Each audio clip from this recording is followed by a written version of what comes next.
Dire's bottom shrine has fallen.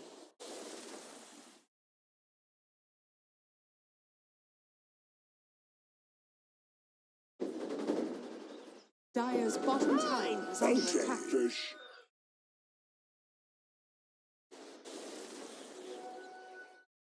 Wicked slaughter.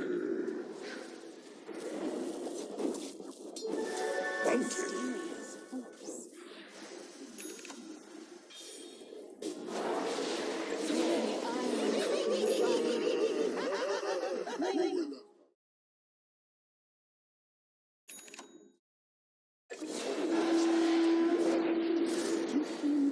Dire's bottom tower is under attack. Dire's bottom tower has fallen.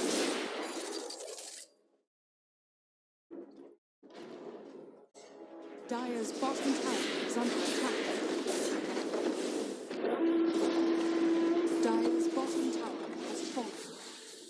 Dire's bottom barracks are under attack. You're dead. Dire's bottom barracks has fallen.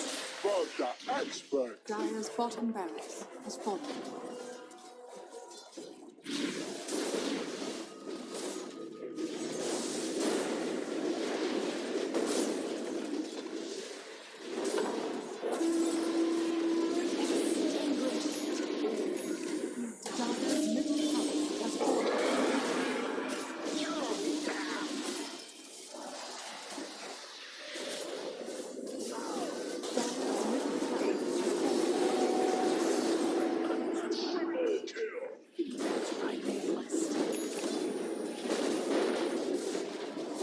Dire's ancient radiant victory.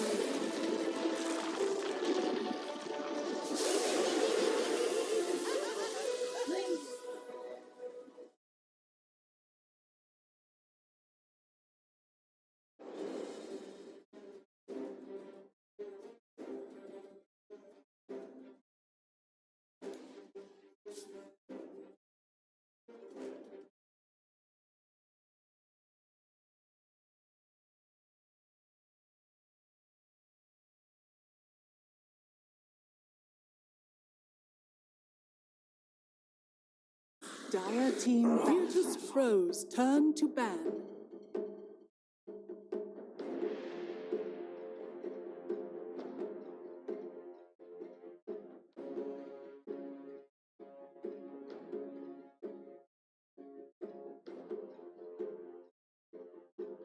Time, but many of them are, because they will build on this. They won't just come here and fail and then think, oh, that's not working, let's change again. It takes a few months nowadays. I feel like we've moved on. As Kevin, to use Kevin's analogy about adolescence, the scene has moved on, but not quite so reactive as we used to be.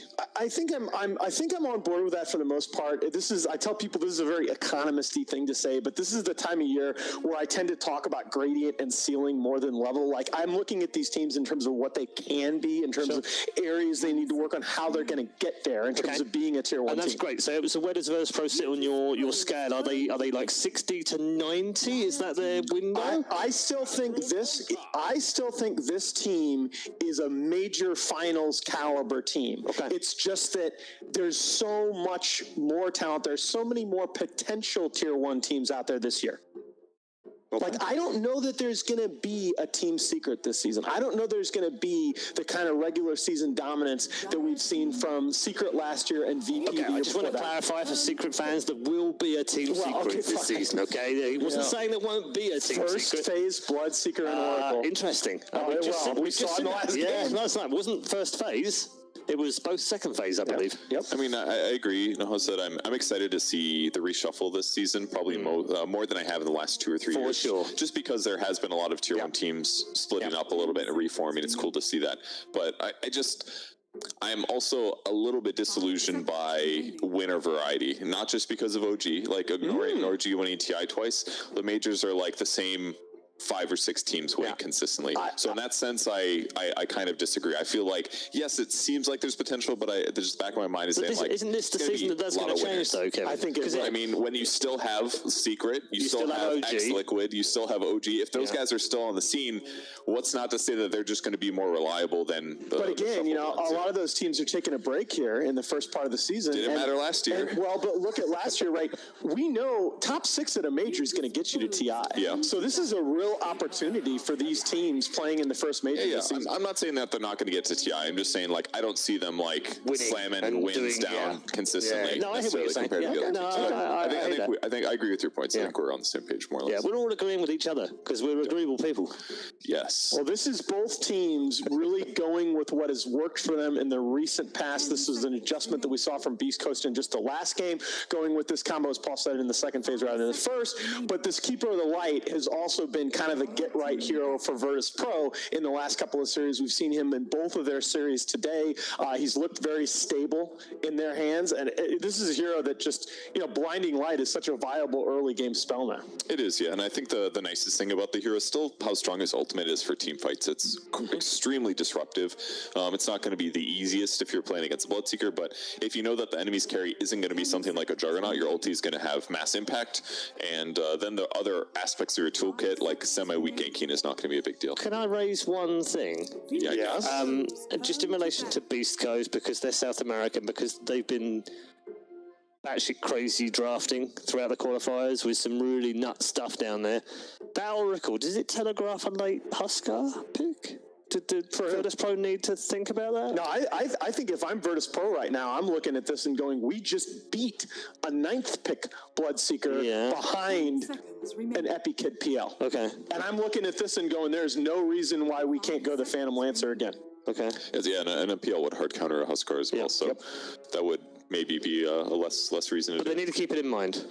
Oh, it's possible. I mean, Oracle is definitely a little scary in that way, especially because Huskar. Phase It's the classic connection, isn't it? From the old days, it's the Oracle classic, Huskar. but Huskar is a little bit worse right now due to phase nerf. Yeah, we saw one yesterday, didn't we? Yes, he went power trips instead, so to be had less fair, armor. he's actually, Huskar is not nearly as hard countered by heroes like PL because of the illusion lifesteal change, so it's not. But he's also not as powerful as he used to be. You're fair right, enough, but I just fair don't. He just doesn't have great clear options. I mean, the inner fire. What is the first skill called? I can't remember. What, the disarm? Yeah, I can't remember what that skill's called. But you know, he's got AOE. He's got an AOE disarm. That's all pretty good. But he can still doppelgang it. So it's still a bad matchup. It's difficult for you to deal with clearing it, even if you can stay alive for a bit longer. 10 seconds. All right, so in terms of heroes that VP have been looking at recently, the Mirana is off the board. Void, another big hero coming into this tournament, has been taken away as well. The Leshrac is still on the table going into phase 2, which is a little unusual. Dire team pick. So the other thing we haven't seen anything of is the Crystal Modem. Yeah, that was a hero that had been getting a lot of play coming in at 67 and 47 since TI, but hasn't really been touched. Paul was like, Nas said these 5 heroes, and I was like, I don't know about CM. Yeah. I think it's a decent hero. I just didn't think it would necessarily There's be other things that have risen above it, isn't it? It's not really that it's fallen off or gotten worse. It's this other stuff that seems to be prioritized for what they deliver. If it got picked, I wouldn't scoff at it at all. No. Definitely. Coddle, generally seen as better. SD has a little bit better utility, that kind of a thing. Chen, still popular. Not the biggest fan here, but still good. Yeah. I was surprised that hero got through the second phase bans, honestly. Hasn't got through very often. Makes sense to ban Void over it, I guess. And Tiny was extremely effective by Beast Coast last game. So those bans make sense. And then from there, you're left with a little bit left, and you're like, Tide and Pugna got moved out. So makes some sense. Pugna against Bloodseeker is probably pretty effective, not to mention the fact that they have Kunkka, so they have like anti-mobility guaranteed stun setup on Bloodseeker, and if they have like a heavy like blast hero on top of that, they'd probably be able to deal with him better early on. And Lena's basically going to accomplish a similar thing. X combos into Torrent, into Light Strike Ray, Bloodseeker's going to die a lot of time. He won't be able to run around effectively like he did last game. What position do you see this Lena being played in? Pretty typically, Lena's a 4, just because she's a strong laner, high armor, good nukes, decent right clicks, but could be mid 2. Oh man, and it's just, you look at this Beast Coast lineup already, and they're they're set up for playing this skirmish, run at you Dota, short cooldowns, a lot of tankiness in their heroes with the Oracle playing behind. You know, this is Virtus.pro is going to have the answer to the early game aggression, and I now start to worry that a hero like PL might be a little too slow for this game. Do you feel like the Huskar might have to be a last ban? They're not going to pick PL when Leshak is in the game, I don't think. Right. So that does open up the Huskar now, doesn't it? But, I mean, you are on board with this. I'm, you know. Sometimes Paul gets these ideas at the start of the draft, and it just like takes hold of his entire mind. You can't help but think about anything other than I'm blinded by the Huskar. Yeah. If it picks it, I'm gonna have to eat my words. I'm gonna be mad about it. We're not fixing that one in post. Yes. Well, I think it's a nice VP draft here, right? Because we don't know what role either of the Kunkka or the Lina are going to be in. Although you would assume that the Lina is now a support. I think you leave this open. Part of the beauty of the Lina pick there is that you leave it open. There are a lot of mid lane picks. Well, it will be open regardless of what they pick now. It will still leave Beast Coast guessing unless they pick an outright mid, I guess. And both of these teams have picked Tinker in this tournament. A little unusual. Beast Coast, it changes the calculus for Beast Coast a little more because it's Whisper as their Tinker player. I mean, Tinker's kind of it's dangerous against Kunkka. It's dangerous against Bloodseeker. There's the deny pick. Oh man. Well, I mean, Hector was going to play Bloodseeker anyways, probably. Sure. It could work quite well though. Good lifesteal. Lots of damage. Leshak can deal with it, no problem. Bloodseeker can too, like the skeletons that is. But stun setup as well. He could lane with Lina potentially. Probably won't, but it just makes all of their ganks a lot easier too. They could do stuns into torrents. They don't have to rely on X every time. 5 seconds. Well, I think it's the big thing, right? It deals with these long, drawn-out kind of skirmish type fights that Beast Coast like, the disengage, re-engage that we saw in the last game, where they just cleanly outplayed Fighting Pandas. You know, the Wraith King is a degree of insurance around that because. Say that because of his ulti respawn? Yeah, exactly. I mean, you know you have to kill him twice. You know he's going to slow you down if you're in the vicinity when he does die. And I think most importantly, it solidifies their lanes. Wraith King is one of the most stable, safe lane laning carries right now. And when you're against Beast Coast, I know we like to talk about all the flashy plays, but a lot of it is just about locking down those side lanes. I think the reliability for the in and out fight stuff mostly comes from him having a stun though, because it just makes it easier for Lina to land stuns in Kunkka. Like I said, without X, I think that's by far the nicest thing that it provides. Not to mention the fact that they can just AFK farm if they need to as well, because it is a little bit hard for Beast Coast to pressure. And I think the best thing actually about him this game is that you should think about Rupture like Doom in this match against Wraith King. So if he gets ruptured, he really doesn't care. He'll die, he'll respawn. And like they used Rupture so well in the last game. They did ban Tinker. Yeah. Cool. They fear it. I just think it's a hero that can change a draft dramatically in the fifth pick. And this Beast Coast draft, it feels very incomplete, right? These are 4 good heroes, but you really need something to bring this lineup together. A 5th good hero? Well, is that what they need? Wow. You need something that's going to give you a little more of a win condition right now. What win condition are they looking for? I mean, they have tower damage with Leshak. They've got supports that can save quite well. What do you think they need? Yikes. No one Invoker. What are we going to do? I mean, do you just counterpick with the TA? Is it the Huskar, Paul? Say it. If he's right, I'm going to laugh so hard. I don't. Huskar probably doesn't work amazing against Wraith King. It sounds iffy to me against like Kunkka. It could work, honestly, with the Oracle. Yeah, it could certainly work. It could definitely work. I'm actually. I think TA is say Huskar. No, TA is just easier. Yeah, TA looks pretty good. I guess getting caught is bad. They have decent stuns, so could easily get locked down and chain killed. But they have saves, so maybe that works. Who knows? And again, it just sort of solidifies your lineup because you can CC one of the TA or the Bloodseeker in fights. It's very hard to control both.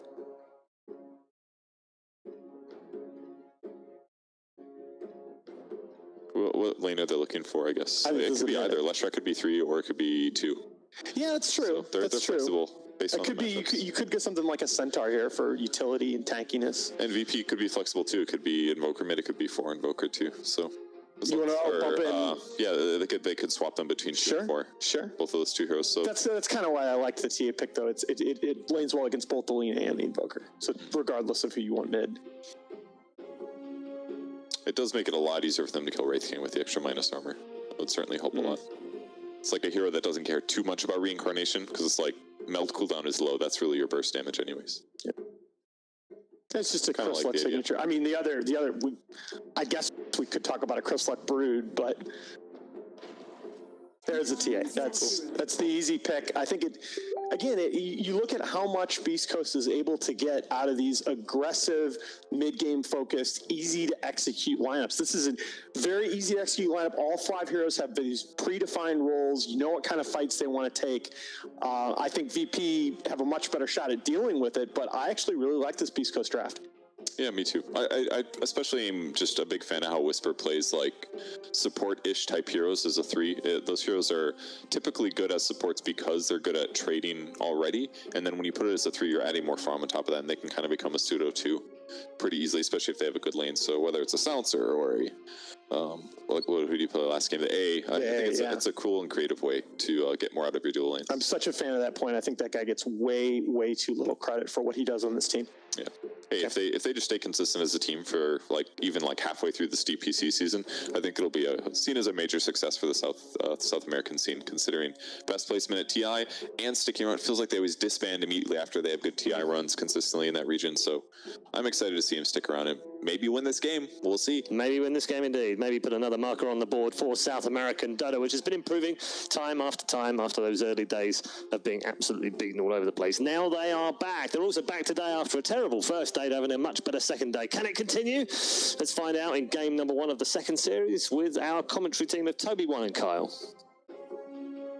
And we are just all about asking if teams are back. I was just reading a thread about Virtus Pro saying, hey, Virtus Pro are back and Beast Coast are back after day 1, and everyone's just trying to prove themselves. And ESL 1 seems to be a really great place to do that. Beast Coast 2-0 in their last series.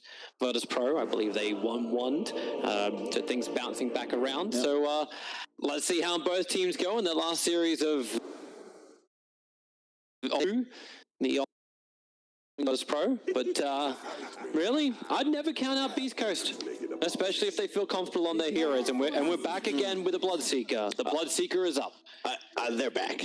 They're definitely playing with a little more fervor today. Had a rough day yesterday. But I like how they've been editing their draft as well. More of their standard, this 2 protect 3, as you said earlier today. And I like that Whisper's been playing these ranged int heroes. Puck, then AA, now Leshrac. This is the sort of what makes this draft tick, because you have all that physical damage, the late game scaling from Hector and Chris Luck, but he provides that tower damage, that team fight, that early game of momentum that the draft often requires. Yeah. I think it was every single fight he began, it's like, oh, I'm a Puck, I'm going to be in the back line, and we delete 1 hero, so it's always 5v4, so we protected our 3, and now the odds are even better in our favor for the course to do their work. Or even having someone drop down low early on just enabled K1 on that Bloodseeker in the previous series. But then we look towards Virtus Pro. When we got to cast these guys yesterday, it didn't look too great. Things looked very disconnected, and they basically got walked over. Resolution will try and repair that as the Conquer up on the top lane. Interesting to also watch K1. It's like, screw level 1 blood, right? I'm going to go level 1 thirst on this Bloodseeker. I like it. Kyle is being a little aggressive here. I'm surprised that they're trying to contest these runes. Will be a 2 for 2. He's got no other choice, right? He has to slip around the back because now shards, so Epi Kid goes for a quick stun over on the last track. He's holding his extra stun because he knows Epi Kid has to walk through that choke point. Okay, he'll walk through the side and cut a tango. That's a really nice tree cut. That's the one you can take that'll actually clear a path right into tower range. And it also, like, you bring the enemy into tower range when you do that too. So it's a really cool move there. Every safe laner, I think, should have an idea of which trees are critical to cut, both top and bottom side. Oh, Korea. It's got to go around. They have a ward, though. He knows he's there. He knows he's there. He has the vision. Solo placed his ward late. And that means it should actually be sentryed as well by Chris Luck if he's paying attention. He did not bring a sentry. It's like, maybe we just keep this here in solo, waste a little bit more time. Nope, solo will TP away. And the courier can now go the long way home once again. It's nice to see no one playing an Invoker. I really want to see like no one really just shine as the mid for Virtus Pro once again. He is one of the best mid players in the world. He just needs to get on top of him, and he's trying to with Chris Luck with the call snaps. Chris Luck will eat the happiness.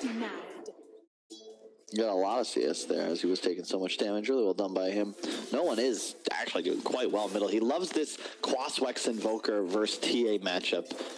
You just cold snap, do a lot of harass early on. Maybe you can even pressure for a kill, but it's tough. Top lane, this Lina Kunkka is the one I'm trying to watch here, because in theory, you're well matched against the Bloodseeker lane, but after watching the previous game, I'm not so sure anymore.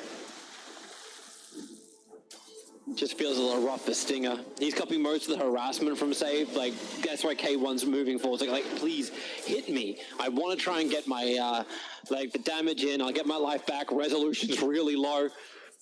Yeah. And munching on tangos is not the greatest way to get control of this lane back again. Oh, no, it's not. And I love the concept Beast Coast are running with. Tusk, especially against an off-lane Kunkka, is so effective because his stun lock is based on time to set up, right? And if you just snowball to juke the boat, you remove him from the equation. Okay, Stinger's denying himself to a tier 2 tower. Yeah. Wrapped around. Doesn't matter if he's got half-life, he doesn't have enough mana. But he was actually so close to almost killing off the Drodo. It was running up at the same time as he was running down. Almost. That would have been sick. Oh. That's value town right there. Solo gonna try and work with EpiKid to try and kill off Skullfeld. Upside about Chakra, the fact that Wraith King is a lot more sustainable with his stun in the lane. Yeah. Top lane, unfortunately, I keep watching these stuns miss. So they're able to pressure K1 a bit. They do some damage, and then he just heals to full on the wave. Ow, Skullfeld. EpiKid's going to stay with him underneath the tier 2 tower. He's got Hellfire Blast in 1 second time, and you can see him. He wasn't certain about that. Oracle will die in the meantime. The sun will come out, so Tuskar will fall. Oracle dying up on the top, so it looks like they finally were able to nail that stun. They get a second Light Strike Array into K1. The problem with that chase down bottom is that as that occurred, Whisper got 4 denies on the wave and no one got XP. So it's actually much better for Dire. 4 creep denies. It's just worth so much more than a hero kill, especially level 1. And wow, up top, as I'm flaming them for missing stuns, they just keep it rolling. Yeah. They pick up a double. You just gotta challenge them. That's all that happens. It's like, okay, you're missing. All right, fine. Let's get our sync together. Resolution is. Lina, once you get those arcanes, which is already halfway towards, it is incredible the amount of damage you can start outputting. Because you just spam spells, and now all of a sudden Rezo, he doesn't even need to buy mana items. And K1 keeps willingly too, just walking straight and staying in one position. Like, there's no setup. They're not using X marks the spot. This is just a simple Light Strike Array from the Lina, connecting time and time again. I say only for the last minute and a half. Yeah. I mean, it's also very impressive. I'm telling you, this mid-CS is kind of insane. You do not typically see Invokers punishing TAs this hard. I think the Bassi to start off was very important for that, though. And you also, because of the 3 points Quas, look at that health regen, 18.9 without a Tango. So even though he tanks a few side blades, who cares? Mm-hmm. And even then he's able to find a couple of denies. Chris Luck actually just missed. He got denied 2 and missed the last hit on 1 for an entire creep wave. Skullfeld's been pushed away with a blinding light, but it's just making Whisper think twice about attacking in. Yeah. And EpiKid's doing a good job. Oh, hang on. Actually, he may do more. That snowball brings him forward, but the damage is already heavily done to Whisper. Try to get the efficiency Tango use out. Makes a break for the tree lines. There's not a lot Skullfeld can do to really help him out. Yeah, but it's all for the 5-minute bounty runes. This is just posturing for it. He's in trouble now, though. Hold up. There's an edict prepared on the left. Oh, what a shards. Just hold him in. Solo wants to help out. Blind Light pushes them away, but the snowball will stay with EpiKid. And he'll have to walk back and pass through the edict to the tier 1 tower, but he won't even get that far. Whisper. Look at the CS, man. 21-12 versus 12-1. It's all because of that chase.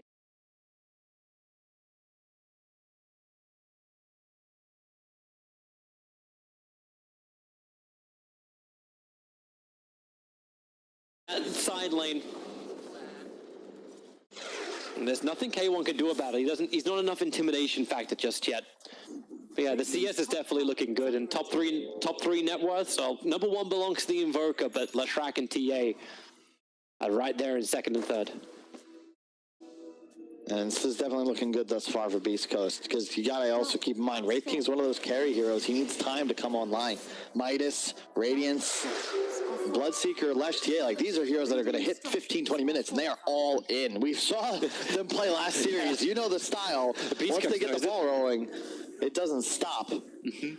Bottom lane, Catapult Wave, looking to pressure a little bit on the tower. It's actually one of the really cool things about Beast Coast, the fact that they're able to have that level of aggression while not involving the Wraith King for such a long period of time. And can this VP lineup work the same? Like, does Invoker kind of give you that same kind of tempo? Unlike where if you had like both the Bloodseeker and the TA, then you're gonna go ham, because there is a not Bloodseeker and TA. It's the when you got Wraith King who's got space created by a hero like a TA. It doesn't feel the same thing happens from an Invoker. Kunkka, 3 heroes now up on top lane. K1 doesn't have a 6 just yet. Nice tiebringer from Resolution, looking for the Torrent follow-up, and he actually just kills off Stinger. The snowball save came a second too late as Lina gets another double stun with the Lion Striker Ray, creating more space, but K1's got the movement speed, and save, there's nothing that will do that for him, as he will end up falling down Skullfeld. They still don't feel strong enough to fight this Kunkka. 1100 HP. K1 needs his 6. One more creep to die, and he'll actually end up having it. So he turns around, kills the creep. So now he can turn the Rupture on, but needs to find Resolution. Whisperer still died in the meantime, and now it is. Resolution finally brought down. But they do lose the Lashrak in the offlane for it. And mid lane, what happened there? Tower is under attack. Looks like... Okay, never mind. It was just a tip. I thought no one had died, but turns out it was just Whisper escaping that he was proud of. And by that I mean he died. No, what, escaping with death? Epic hit. Well, here's your stun to get the EMP burn off. Very problematic if it was a high level. And that, to answer your question, is how Invoker makes space, right? TA, yeah, you farm fast, you can hit towers, but Invoker, especially no one's Invoker, loves to move around the map. And when you've got stuns in both side lanes, any Tornado Cold Snap setup, you're almost certainly going to find that kill. Mm-hmm. That's what I was looking for. The purpose that comes from that mid laner, the speed that no one can play at. 3 heroes now rotating towards top. There is a nice lane ward, so they will see this. As a 3-4-5 of VP collect themselves. They're going to give solo XP to Rezo. That'll get them level 6. Nice. And now all of a sudden, Bloodseeker's got to be a bit more cautious. Sure, you've got Rupture, but if you land that X-Torrent boat combo with Alina behind, especially once he hits 6, you are 100% guaranteed to die. Hi, Wraith. Well, Stinger didn't start up. He's feeling a little bit more cautious. And Epi is actually TPing away. So bring the Edict to the tower, and Beast Coast can actually claim that. And it feels like VP are already looking for the rebuttal. It's a straight tier 1 for tier 1, Wraith King shows, and then you 100% know, yep, Whisper, move to the tower. It's a shame he does not have skeletons prepared, though, so he won't be able to push just yet. But as you said, Whisper, 3 points in Edict. This is easy. You just turn it on, and look at this. If you don't glyph, this is a dead tower. Oh, wait, no glyph. Yeah. Welcome to Leshrac Dota, boys and girls. Not even level 7 yet, doesn't matter. That's an easy slay. They found somebody, though. K1. Yep. Inside the jungle, the other advantage for Virtus Pro by taking up this tier 1 town, they can start to control up that jungle area of Beast Coast, so they can't do what we saw previously against the Penguins, where it's like, we take jungle, we're uncontested, and we can push the lanes. But give the TA, though. Invoker, sure, no one is making plays. He's got a lot done around the map, whereas TA is just farmed. However, he's farming quite fast, thus his net worth advantage is approaching 1,000. The downside nowadays of these more aggressive mid-heroes, and why we don't see them as much anymore, unless it's the perfect game for them, you know, the Quaps, the Pucks, the Tinies even have fallen off, because kills just don't mean nearly as much any longer as the ability to hit creep waves and kill them quickly. There seems to be a lot of question about, well, the top tower took so long to die. The Beast Coast weren't certain if they were meant to rotate in towards mid and try and find a kill. Instead it was, we farmed the jungle, maybe we get a little bit of extra information up. TA traps to watch the choke points. So VP do want to try and find any kind of shenanigans against Beast Coast. They will be revealed before it happens. Rupture out right now on save. Just a little deep, but he has a TP available, and K1 took a little too long to find him around the tree lines to hit him down. It still probably wouldn't have been enough. The best move thus far from VP was bringing Epi Kid up top. Even though they're a bit behind in this game, he could not survive down bottom. Once Lesh is 6, they it becomes your hero's just not nearly as strong. You don't offer as much. So if you're going to ever contest in the safe lane, you're going to need bonus heroes more than the enemy bring. You go up top, you play with your strong hero instead, this conquer with the boat, all of a sudden you have a free lane. So he's got a Midas, he's been chilling, he is very happy now. This is really good onto Chris Luck. He's still got the meld available. Actually, he's out of mana. Tries to switch himself over to in-trades for him. There's a Willow with Solo. Runs around from behind Chris. Lacuna Blade will put him down from save. And Skullfeld would like some revenge, but he doesn't have any mana to close the distance on Solo or throw out another shard. While all this is happening, Wraith King still pushing in the top. Bloodseeker not getting involved. And Virtus Pro damage into the tier 1 tower in mid. Whisper, for all that farm that he has, finds a kind of begging when there's now 5 heroes. So EpiKid does join the fight. EMP burn, and they just quickly pop Stinger. And such good movement from VP. They're always gathered around the map. Just 11 kills now, 11 minutes in. They've fought back from a lane disadvantage, made better moves now with 2 towers to 1. And I really, again, EpiKid's moving, man. It was a rough lane down bottom, but because of the way he's been positioning himself around the map, even getting involved middle just in case a fight did break out, this is how you play. To quote the panel discussing last game, yeah, sure, you could beat the TA in lane, but the way to actually slow down this hero is to take away his towers, take away his jungle, kill him, kill his team, make Beast Coast stay on their side of the map. Don't let them get aggressive. That's where they do best. And it looks like Beast Coast are also not getting everything perfect. Just a little bit of a mistake from Chris Luck. He tried to TP out to the shrine, cancelled it, so instead they pushed the Bloodseeker over to try and now farm up these stacks and give TA the mid lane. Just a couple of small things where like they really need to make sure this momentum doesn't slow down, especially on the Templar Assassin. They need that Desolator. They need that big, heavy damage output. They're going to just continue to look to fight. Reza pushes out bottom. He's going to TP mid. He's thinking, all right, guys, let's make something happen. They have wards behind the Tusk, 3 placed in the top side of the enemy jungle. So they've got an idea. Oh, Hellfire Blast is out. Skullfeld sent up. He can delay this up with a snowball, and he kind of needs to right now, but he needs to turn as well for it, and can't get it off. Cold Snap making it impossible to get the channel while mid. Resolution catches out Chris Luck. Use the X-Torrent combination. Chris has put down his own TA traps in case anyone else wants to try and follow, and K1's here. Ruptures up. Resolution protected by the rest of Virtus Pro. And Whisper, he needs to add pressure to the bottom lane now to try and make VP look elsewhere. This is the VP I remember. Always playing as a unit in the mid game, even if they're split up around the map. It'd be EpiKid or Ramses to the past farming, and yeah, tier 2 bottom just dies. Welcome to Lesh Dota once again. All right, Wraithking's going to TP in. Stinger's here to help him out, so if Epi wants to try and fight this, Whisper doesn't have the damage from Edict.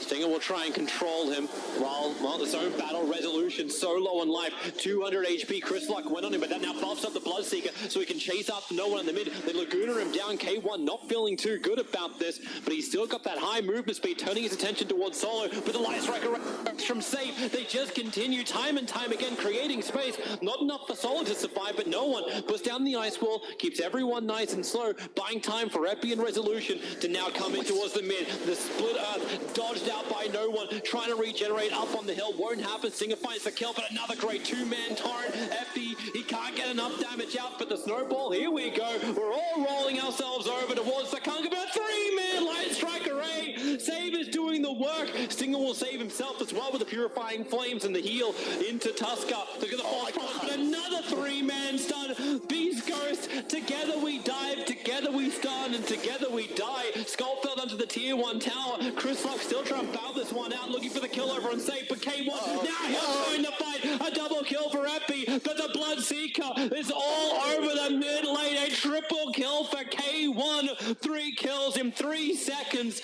all set up by the rest of his team, even though they got like team ravaged 5 times in that fight. Man, I agree with the panel. The Bloodseeker pick is a bit questionable. If you don't know that this is Hector, this is easily one of his best 3 heroes. And I feel like VP, they fell victim to the same thing the Pandas did in the previous game. They're just caught fighting too long. They're so, you get confident when you consistently stun 3 heroes at a time, but they just didn't have the damage. They all ran out of mana. Suddenly Hector's there, picks up everybody. Real nice heals from Whisper, dodges the boat from Resolution, and the shards from Skullfeld, and sure, Whisper can just move away. I'm many bounty runes did Dire pick up there? They're going to get 3. 3 to total it off. So even though it just feels like the same thing, they get punished a bit in the early game, but there's this moment where everybody just kind of hits the jets, and suddenly they start to make moves and take advantage around the map. And as always, look around the map. There's 5 Beast Coast heroes in 4 different places. It's always pushing their advantage, trying to farm up. Epi Kid, he's got the Relic up in 1,800 gold. I like that decision from no one to get the Midas. One of the downsides of Quaswex Invoker, you can even see it in his current net worth. You don't farm. You're just running around the map, trying to get kills, trying to get involved.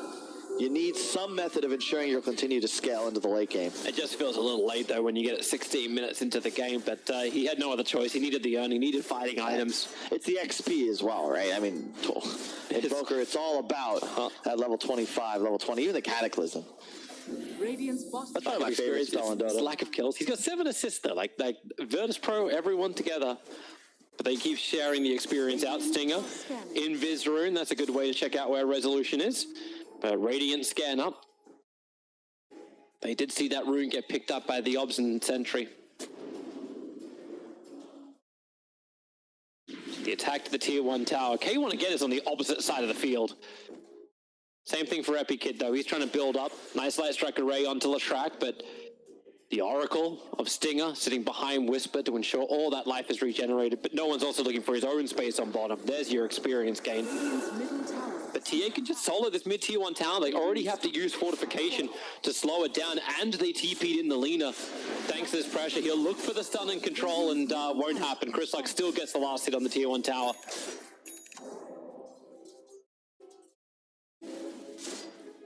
$3K the gold lead. Again, behind in kills, but Beast Coast just more efficient around the map. Last hits, top 3, all on the Dire side by quite a bit as well. That's where their edge is coming from. The time to fortify. That Edict just rips apart the tower. Triple TPs coming in from Virtus Pro. And with an X marker spot, Whisper, your Scepter's up. He knew the timing from Resolution was going to come. They torrent, actually just tornado. Everything that starts with a T goes in towards Beast Coast. Whisper will get some extra damage out before he'll end up dying. The Scoffel was nearby, but that extra damage allows K1 and Chris Luck to come in to kill off Resolution and move to the next target. With the TA trap, Solo can't go anywhere, and a great shot. The mindset from Scoffeld, making sure that no one can make his break into the tree lines. So Solo, he'll end up dying in a second, but you know the bigger one they want to kill off no one. That's why they've just left the Keeper of the Light to chase after this Invoker. He doesn't really have anything to give right now. What have we got? Ghost Warp, he doesn't have the mana. Short by 10. No one can't keep the run going through the trees. Dude, they're so sick, man. They get the first kill, no problem. The trap was perfect to find the Coddle, but Schofield's like, yeah, this guy's either dead or who cares? He's the 5. He perfectly shards out no one. Like, these guys have such an awareness of where the next kill will come from. They are not a squad you want to battle up into, and they're starting to take a pretty dominating lead around the map. This is the downside of Wraith King, right? We discussed it. Yeah, he caught backup, but his landing phase was so rough. We're approaching 20 minutes. He doesn't even have Relic yet. Yeah, and he's the #1 net worth for Virtus Pro. Yeah, and how much that's effective? Like right now, 3.6K of that net worth is just sitting in the bank. It is not on the field. It's not in the fights. And neither is his body, as he just now gets pursued away. Oh, they make so hasted TA. If that light strike array doesn't connect, they don't get very far.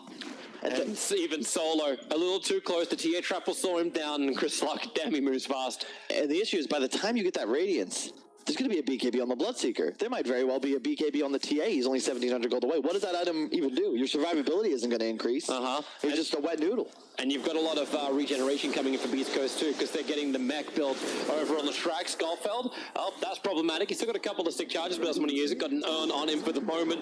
Trying to get the run out. Tornado will pick him up and throw him down. Death Foot by the fall. As Epi Kid too far out. The buybacks coming in as Whisper isolates Epi Kid in the back lines. But the bigger problem is the Templar Assassin. There's no BKB at the moment, but that's why Stinger is there. He'll give him all the life and the false promise.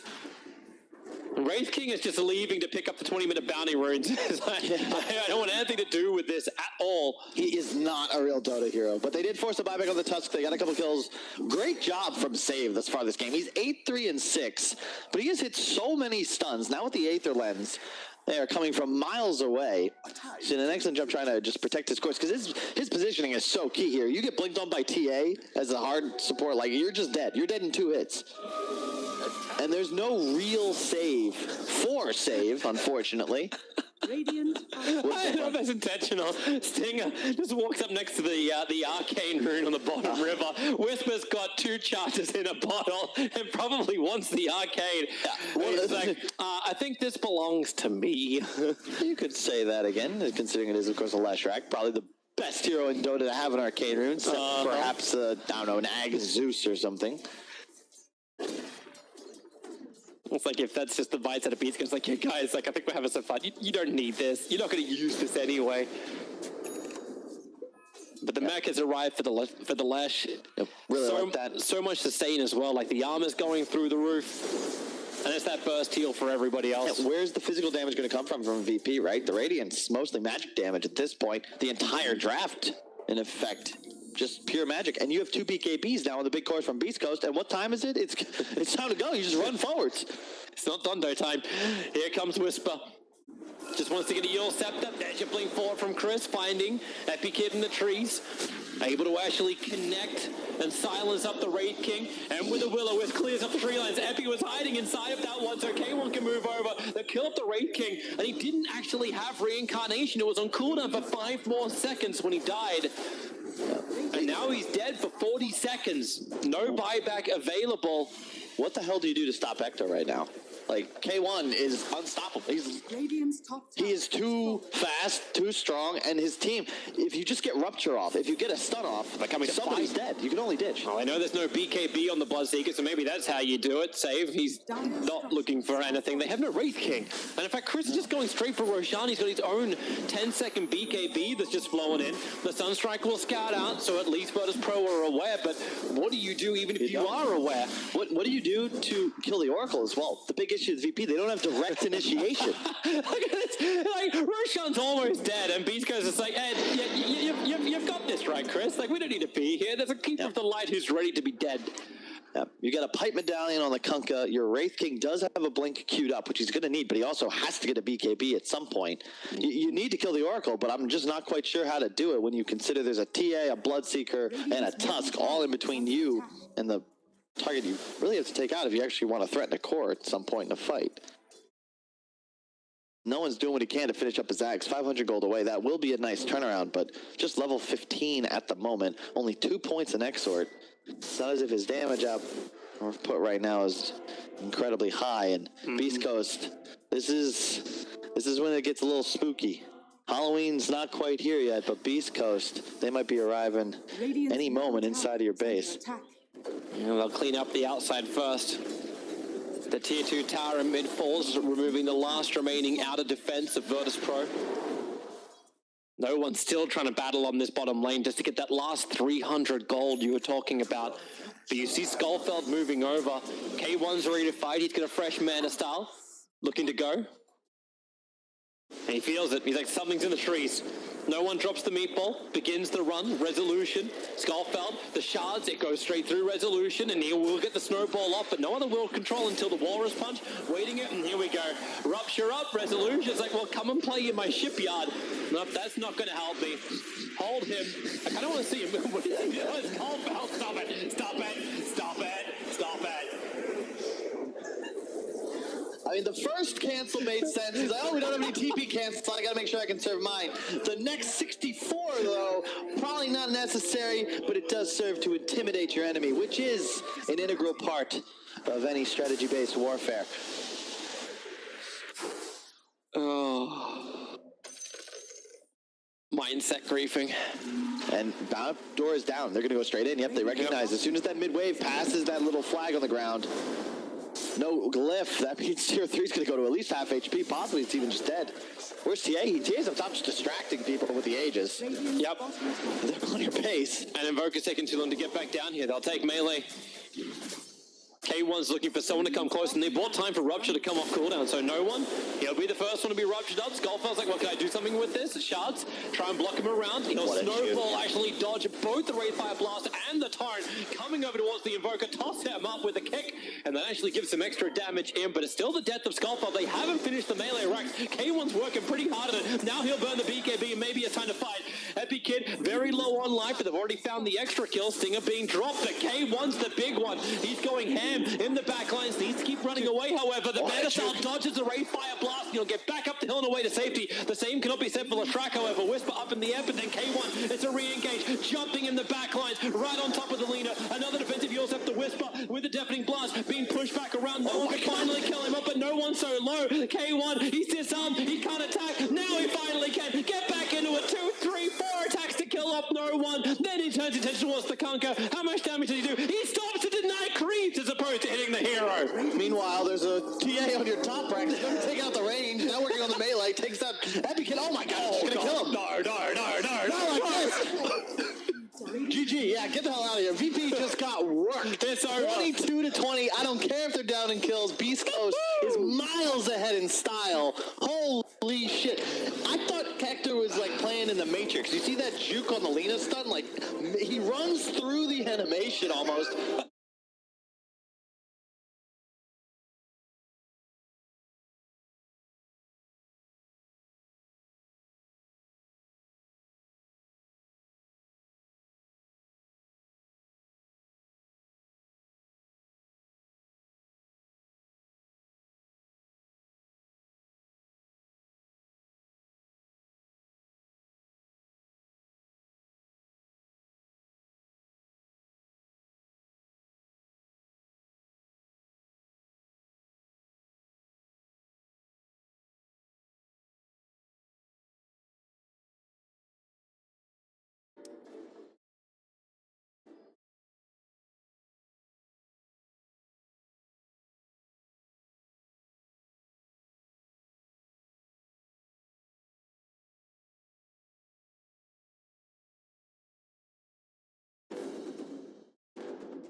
Go super greedy, like their position 4.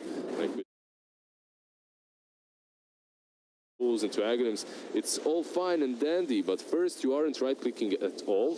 That's a huge part of this hero that you aren't utilizing. And second, when they jump on you, you're now the jumping head on a mastermind. He's gone. You need survivability, and if you don't have it, mobility is also pretty good. And this is the other thing I love. He's going for the boost of travel as well. I'd love to see this on Lina. It's kind of like why we saw, you know, when you had mid-pudges back in the days, right? Boost travel is great. You just want to go kill people. Gang, gang, gang, gang, gang. That's his job here, especially when your PA has built Battle Fury. And it plays well with the Sand King. In fact, I wouldn't be surprised, yeah, Zhao Yu, he's going for the boost of travel as well. And actually, he's going for another kill. But get the deny on the ward. This Flash was trying to de-ward. That is a heartbreaking experience for a POS 5. They're moving up now, though. They have Mirana ulti, so they will find this Augur, if nothing else. Sadly for him, he might feed the first duel here, the second. The fourth duel. The second that he has fed, is it? Yes, but his team in unison have given 4 now to Bone, who's up to 40 damage. Not too shabby.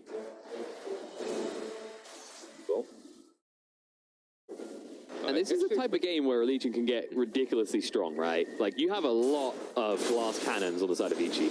Definitely. He can get a lot of dual victories, but more importantly, he can bring a lot of utility to his teammates, and I'm expecting him to get that pipe as soon as possible, as that blade mill is good, but I don't really think it's as good as pipe when it comes to the first item, even when you're playing versus a PA, because so far, in every single fight that they had, pipe would be useful. Blade mail, maybe in that one duel versus Kunkka.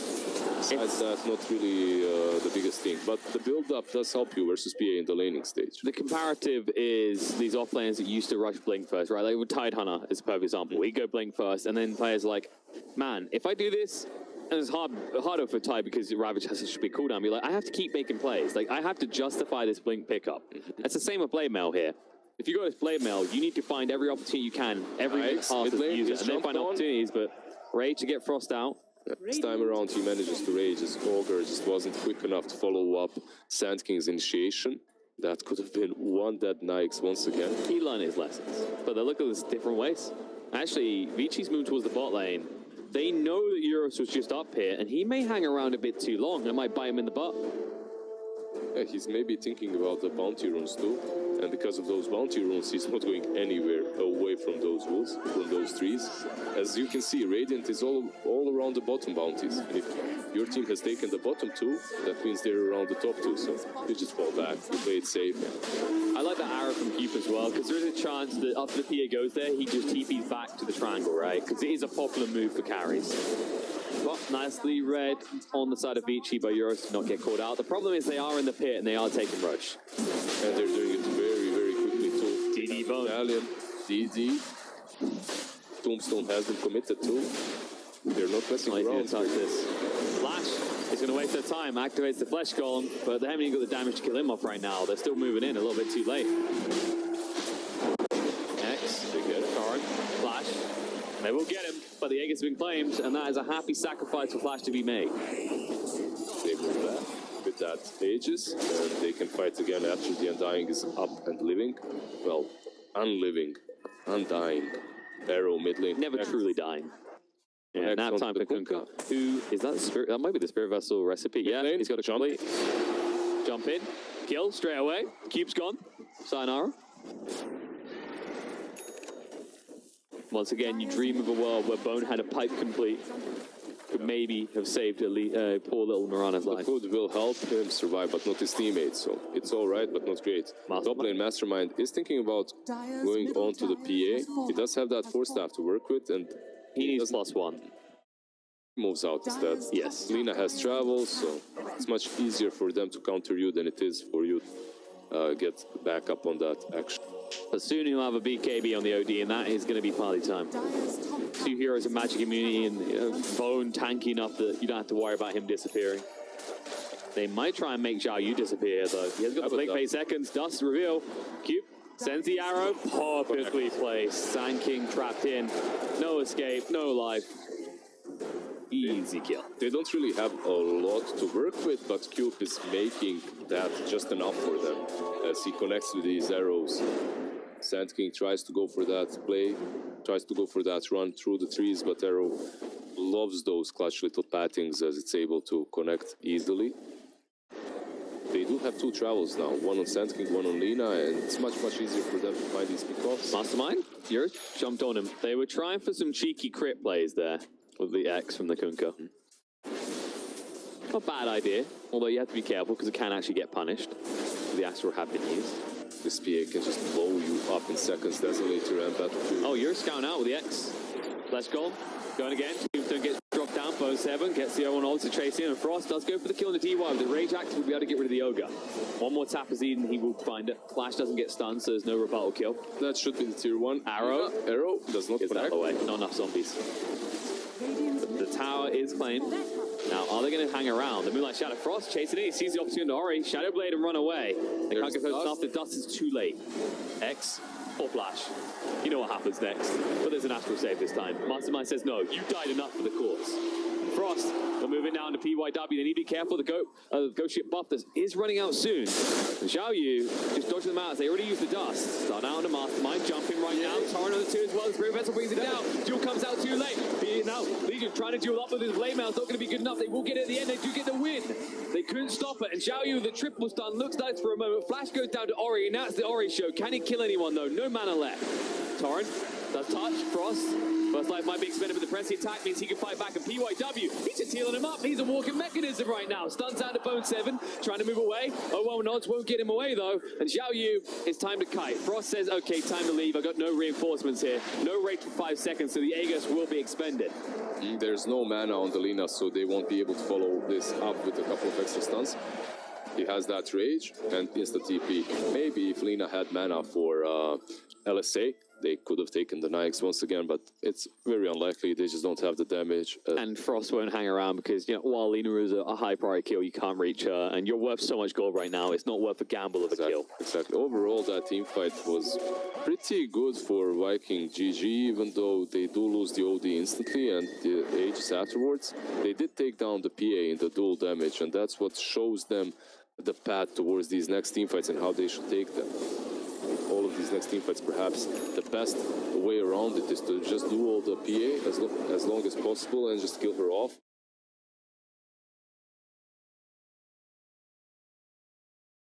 On.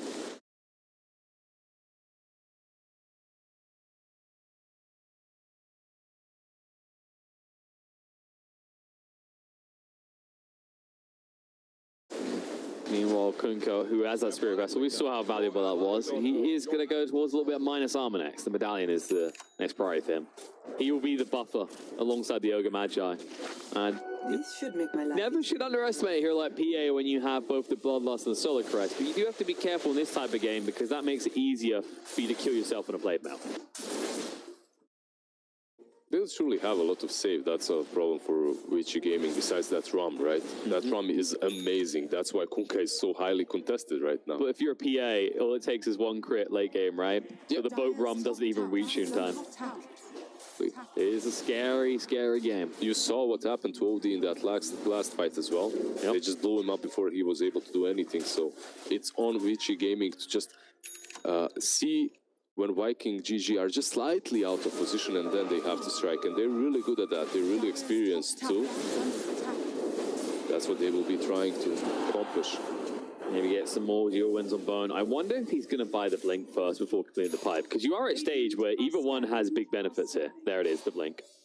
You mentioned it before. You just need to jump first. If you do, we already said the lack of saves can come and bite Vici in the ass. Yeah, you just need to initiate on this PA. Like, there are some other heroes that are really good first picks. Sandkin Kunka, obviously. Lina as well, very squishy. Oh, he gets away. They actually did use the Flesh Golem as well. They guessed wrong. They guessed wrong. They thought that they were waiting for them on the high ground. They had a little bit of paranoia around them. And I can't blame them, though, because it is a situation that you usually expect, but Vici Gaming, they're just way too satisfied with just farming, waiting for the BK flying out right now, I believe. Also, a gem has been completed, so Mirana and her ulti won't be as much of a problem any longer. I feel like I want someone on their team to go to Link. Yeah, they have got Lincolns. That's the crucial thing. Now they can't duel. I was wondering if Ori is going to be the one to go for, and he was. I'd like these done this though. Like, the only way the PA really should die in these fights is if she gets dueled. Yeah, and you can see that they're actually popping that Lincolns on PA all the time too. You do have ways of dealing with the Lincolns really easily, like Soul Rip is one of the easiest. But if they BKB first, suddenly it's the PA's fight, and there's a 10-second BKB as well.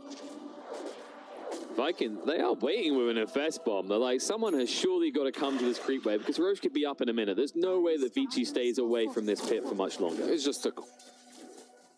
Now they have to decide whether to go towards this tier 2 on the bottom lane or keep their map control, keep the map control around Roshan. The easier play and the more safer play is to keep the high ground, but instead they will invade. Cube, they see him, he Moonlight Shadowed onto a ward, try and follow up, and he is gone. See you, Cat Lady. Jump in, they can't duel, they go for a different target instead on the Sanky. The ulti interrupt them though, won't be good enough. They'll still get the duel win, the boat comes in. Only connected on ones, BKB who's activated by Mastermind, who's still hunting, looking for more. PA looks to go in, the crit's going to come up, down to half HP, already going to chase through his own BKB. Mastermind needs to buy time, but the stun follow up, DUI, perfectly positioned, turns around, Bo2, see you later. 1200 damage is more than enough to melt through that Legion Commander.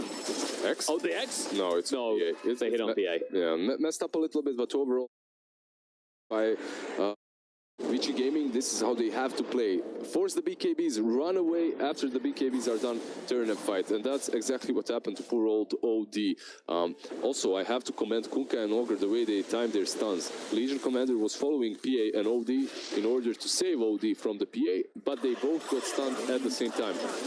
Legion was stunned disabled by the torrent. At the same time, Ogre stuns the OD, and PA has an easy cleanup over there. Yeah, Vici Gaming, they're definitely proving why they are considered favorites here. They're just executing these team fights to perfection versus Viking GG. And Viking GG, they had an opportunity there, a huge one that they missed. PA was actually stunned by an arrow at the beginning of that fight. They were just a little bit too slow with the sentry. And now the max punishment, because they didn't move straight towards the pit. They were afraid that they were hiding on the high ground. Now Vici, they have an easy Aegis and Cheese. Yeah, by the time they get to this rush, Vici Gaming will already have 2 lives on PA, Cheese as well. And now if you want to fight them, you are at a serious disadvantage from the get-go. Let's see if they can do anything. The Infest Bomb is there on the LC. Lincoln Sphere, though, still on PA. They can't go. The issue for them right now is how do you actually get through? Maybe they can find Lina here. Oh, there it is. Infest Bomb out after the ult's been used. Chasing him. Ori down to half HP. Stun through. Well, Dying is already dead in the back. PA is coming. He already took down Flash. He wants more. Can he find it, Eurus? Moonlight Shadow, Wall High Bone. He did walk under a sentry for a second there, but goes the right way to escape. And they are hunting for something bigger. Frost? No. Burrow Straight was just short. Rage, TP out. Not getting caught like that, says Frost. I've already had a bad. He can still do that. He can still do that, but you can see that PA is already building into a basher. So not for long. Like very soon, PA will be able to go on him and perhaps bash, cancel that TP. You still need RNG, but in theory, yeah. And you also can't TP anywhere if they're on your high ground and they're moving in that direction. They're moving at completely closing out the dire map and keeping them choked out inside of their own base. This is basically what you do next. Very generous of Vici to save Viking money on the need for TPs, as they can't get out of their base, as you said. Except for Frost, he can push for a little bit longer, trying to get his hands on that MKB so they actually have the means to deal with this Phantom Assassin. Can't come soon enough. Mastermind, in the meantime, he is going to all the Shivas. I like this. It's tempting to go for a Hex, right? But we already mentioned the Lincolns. It's already difficult. You just need more armor. He needs more armor. He needs at least the plate mail as soon as possible. He needs that plate mail. The PA, the Dazzle just shreds right through him, and that Basher now has been completed too. Phantom Assassin level 21, Dazzle, Basher, Battle Fury, BKB. It's a good position to be in, 30 minutes in. He has moved away from his team though. And if you realize it's on Viking, maybe you get an opportunity, but instead... Frost maybe does not realize. Oh, the bash straight away. Needs TP right now, but now it's too late. They're all here. Maybe it's not. He ran... No, it's definitely too late. I knew it. I knew that was going to happen because it's so clutch. It's in the trees, and you have to actually use that use properly there. It happens. It happens so often. It happened to Kunka earlier too with that X marks the spot, and they haven't really calibrated their mouses right yet. Oh, that must be it. I think we're just going to rename him to Ori at this point. They will not let it shake them, though. They'll smoke and they'll go on patrol again. They go, okay, didn't work. Viking just got out of their base for a few moments, though. We can't have that. Let's put them back in the pen. They instantly go and try to punch them, but if Flash is the only one that they find, that's really not great. Kill me. It's an undying. He's happy to give his life for OD, who just TPs away. OD that was able to outpush the lane as well a little bit further. And Viking GG, they're definitely splitting them up. They're finding ways of getting outside of their base. You can see them moving all the way to the right side and forcing Vici Gaming to go there, then moving all the way to the top side. And on the top side, Lina might be in problems here. Nah, Cube decided to scout somewhere else with the arrow. Also, Ori is going for that Aghanim. He's got it already, in fact, and Nyx has to be careful even with that Rage.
Dire team ban.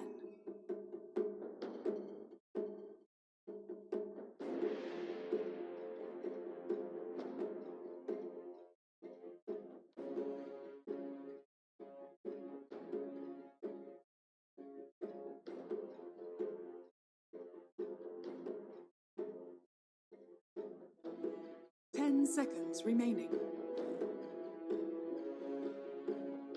5 seconds remaining.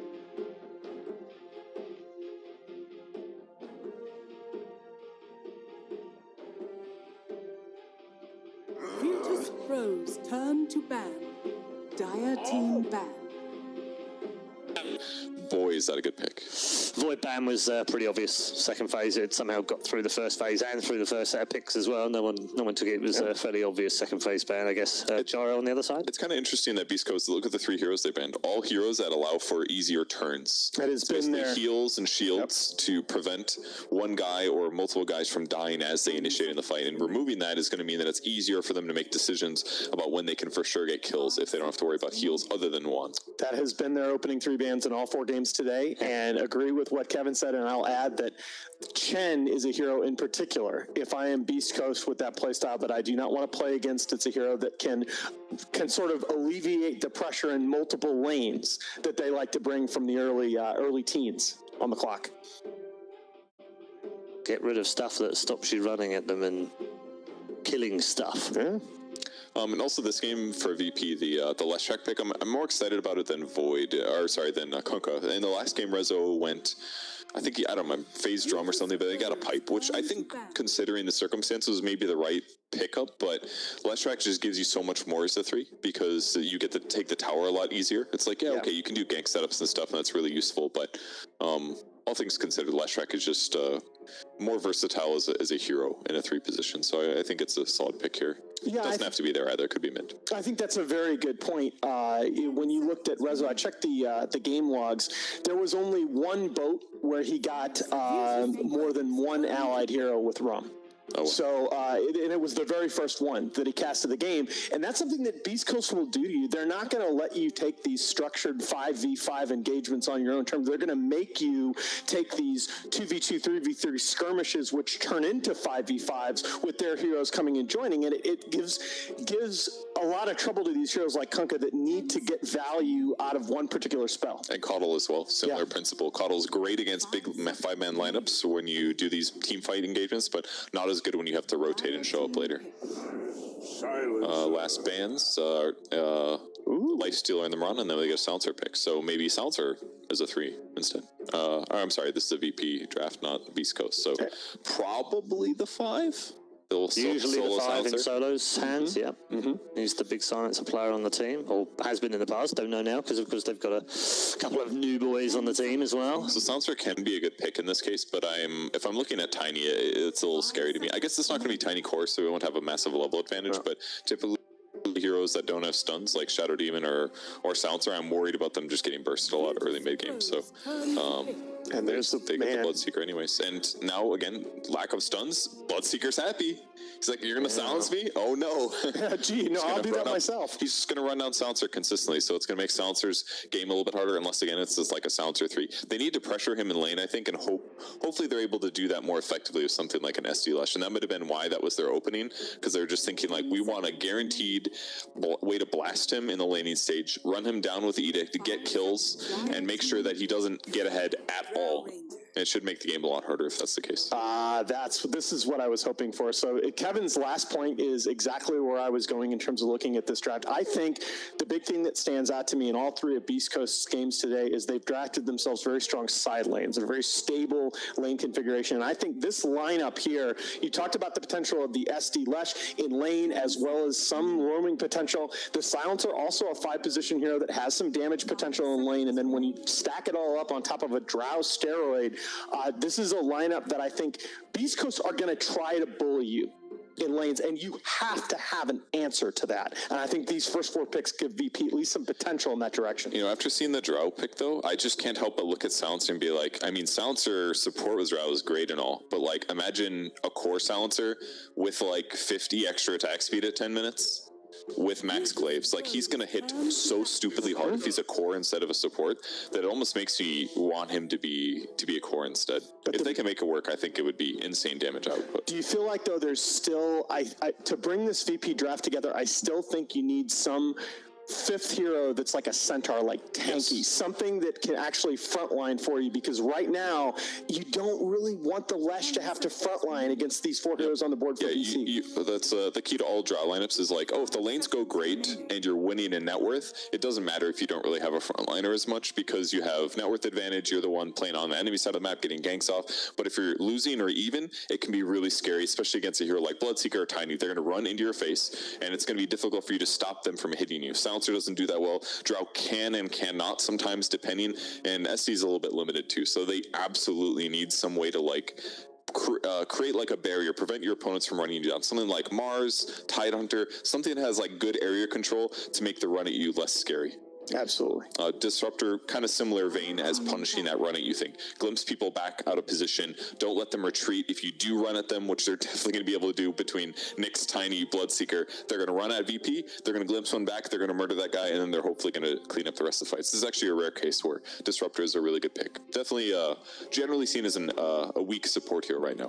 Well, Disruptor has the same problems that he's always had, and that's that he can get run at in lane, and he's in the mid game. If he's ahead, he feels like a monster. If he's behind, he can feel like a total non-presence. And the reason he's normally a non-presence is because outside of like the utility of glimpsing a guy back, he offers damage, but that's about it. But against squishy heroes, damage is more of a threat because burst is effective against lower HP heroes. If all those heroes on VP are tanky, and you're like, I offer damage and no disable, it doesn't feel good at all. So this is like a rare case where the benefits that Disruptor has is actually useful in almost all ways. That's interesting, though, that VP are the ones, after all that take out the Centaur. The Disruptor is now, for Beast Coast, is kind of a pre-counter to the Tide, if Virtus Pro were looking in that direction. True. And the Beastmaster and the Centaur now taken off the board, so that Mars that you talked about, maybe that's going to be the solution for VP. I don't know if I want to play Mars against Bloodseeker. I don't think you'll ever land the spear. I'm getting ready to throw, and he just does some anime stuff, basically, and then how are you going to hit him, you know? Anime jukes. Yeah, that's what's going to happen. It's going to start jumping side to side. He'll be invisible, and you're like, I might as well throw the spear backwards. It might be there. But yeah, something like that. It's some area control, anti-run at you. They need a kinetic field essentially around their team, and then they just want to stand in the middle of the circle. And I don't know if anyone ever does that, kinetic field your teammates. Actually, is not a bad idea. Or is this you talked about Husker in the previous draft, Paul? Is this some cheesy ass Husker pick for VP? I was thinking maybe they go for something like an Enigma, though. No, it's not. Because that's something that knits things together. It's great for 4 seconds out of 200, yes. Yeah, no, it's got a long cooldown. For the other hundreds of seconds, yes, it's not going to work. And even like Malphus is pretty weak disabled. Something like that, maybe a Monkey King then? Is this Pango mid? It doesn't matter. Pango, Beast Coast, look at that run of you lineup. What the hell is VP? Are you going to chase him? VP needs to stomp these lanes or something. Or they need to like global silence him before he gets his ulti off. Wow. Like Dazzle mid, this is, okay, I love this pick right now because again, it's what you need to do against BC. You need to win these lanes. You need to own that early part of the mid game. Dazzle mid, I hope he's going to go Greaves rush build here, get those Greaves before 15 minutes, exploit the cooldown reduction, and VP is going to be ready to fight continually in this match. Not like the last one. I think they've made the right adjustments from game one. The initiation is going to be really, really important in this game. Like, you can't let them use their rolling boulder, blink avalanche, toss the guy back. It needs to be like, hey, we're fighting, we global silence, we land some poison, we gust some guys, and then we're able to like kill one or two in that initial engagement. If it becomes like a wide spread out fight with pickoffs like Beast Coast typically plays, I think VP is going to get run over. But so it's like, they can win with this draft. I think it's going to be difficult to execute, and Beast Coast is probably more likely to win it. Okay. All right. Thank you. Nahaz and Purge with their thoughts here on the panel. Time to head back to our commentary team of Kyle and Toby1 for game number 2. Thank you, Red. Yes, we're back for game number 2. Beast Coast, an aggressive lineup, fantastic combinations back again with a tiny Bloodseeker. We've got a Pango to put the feather in the draft. And Virtus Pro, we have ourselves a Dro lineup here. Kyle, this, as a Dro fan myself, This feels very rough for a Drow Ranger. There are so many ways to close the distance and just pop her off and just remove that big buff up. It's simple. Do you ever watch the movie Braveheart, Gladiator? Yes. It's very easy. Yes. You've got the Casting was archers, fantastic. archers versus cavalry, all right? Archers have the advantage until the cavalry are on top of them, and that's one East Coast. But prevent the high damage output. Don't let these heroes stand still and deal DPS. But if there's I think Gladiator was a lot better choice than Braveheart for the archers versus the cavalry. What do you mean? Well, yeah, because the cavalry never showed up because those goddamn traitors, Toby. But let's not get into that. Let's not get into that. Sure. Let me just pass that through the House of Lords. Braveheart's not. Never mind. I'm not going to get into it. Look, here's the thing. VP, if there's a lineup, if there is an organization synonymous with the success of Drow Ranger, it's got to be VP. Going all the way back to TI5, where they eliminated some of the favorites secret using a Drow lineup twice in a row. You probably don't even know if that's true or not because you don't remember, but it is. I know because right before they beat Secret, they beat me, and it still haunts me to this day. That point when you got trust in Kyle. The thing about it is, though, that Beast Coast, especially on the back of this Pangolier, you have so much vision. These two supports, Disruptor Nyx, talk about finding kills. You cannot find better Slayers in the meta at the moment. You've got the off lane, the mid tiny, that if he gets ahead could just start bodying people. Weak in lane against the Dazzle, of course, with 0 armor, at least for now. A VP, you want to get aggressive early, get towers, and make sure that you don't take bad fights, because Beast Coast's mid game is incredibly powerful. I agree with everything you said, Kyle, as I was staring at Pangolier. I actually think that's one of the of the coolest things ever is Pango's cosmetic, where he's got his own little pirate parrot right next to him. It's like you've actually introduced, like, well, we used to have the armadillos that everyone can still use, but now it's, yeah. We'll see how this plays out. Schofield doing a bit of body blocking down bottom. Stinger, they're trying to make sure this comes into tower range right away. I love this aggro tri-lane into the Drow. This is how you want to address the hero. Don't let Epi Kid free farm because he just wants level 6. The moment he gets that, he's good to go. And it really zones out Solo too. Like, Solo's meant to be the harassment. You go that first point up in Glaive with because you want to get some level of damage to make space for your safe laner. But now, Epi Kid starts the lane at half-life. And what do they do about top lane anyway? Like, Pango, if you try to initiate on him, he just swashbuckles away. This is great, at least from save, where he's able to get these poison stacks onto Pango as long as he hits the lines right. And that's going to be the first he misses. He's done a great job, though, because he's already got lane control. It's going to be coming into his tower momentarily. They will make Schofield TP top. However, down bottom, it is a Silencer Drow versus a Bloodseeker. You got to assume that as long as he doesn't die, K1 will still be favored a bit here. Like, he just keeps also going for this first point up in Thirst. So, all right, we know we're going to drop him low. If anyone else in any other lane has fights, like we've seen a lot from the mid lane, a hell of a lot from Beast Coast. It's always getting aggressive, and no one, he's a Dazzle though, so he'll be okay. I love what they do. Like, Stinger actually salves K1 because his regen's not nearly as important. Disruptor could go suicide if necessary. Bloodseeker could not, which means he'll be able to stay in lane a bit more efficiently. Now that he's level 2, he'll actually be able to heal up. Top lane, a little bit of aggression. Rezo gets a nice side pull off. And I wanted to mention, a big thing for VP, they're having trouble adjusting to Rezo on the off lane. You've got what's effectively a 3-core lineup. What's an easy way to ensure every hero has a game? Pick a Drow. All of a sudden, you've really got 3 cores, so long as they're all ranged heroes. Nobody really in that support role in this current lineup.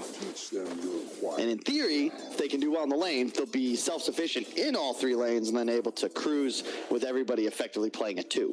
Yeah, but so much of that damage, Stinger, he really is living life on the edge.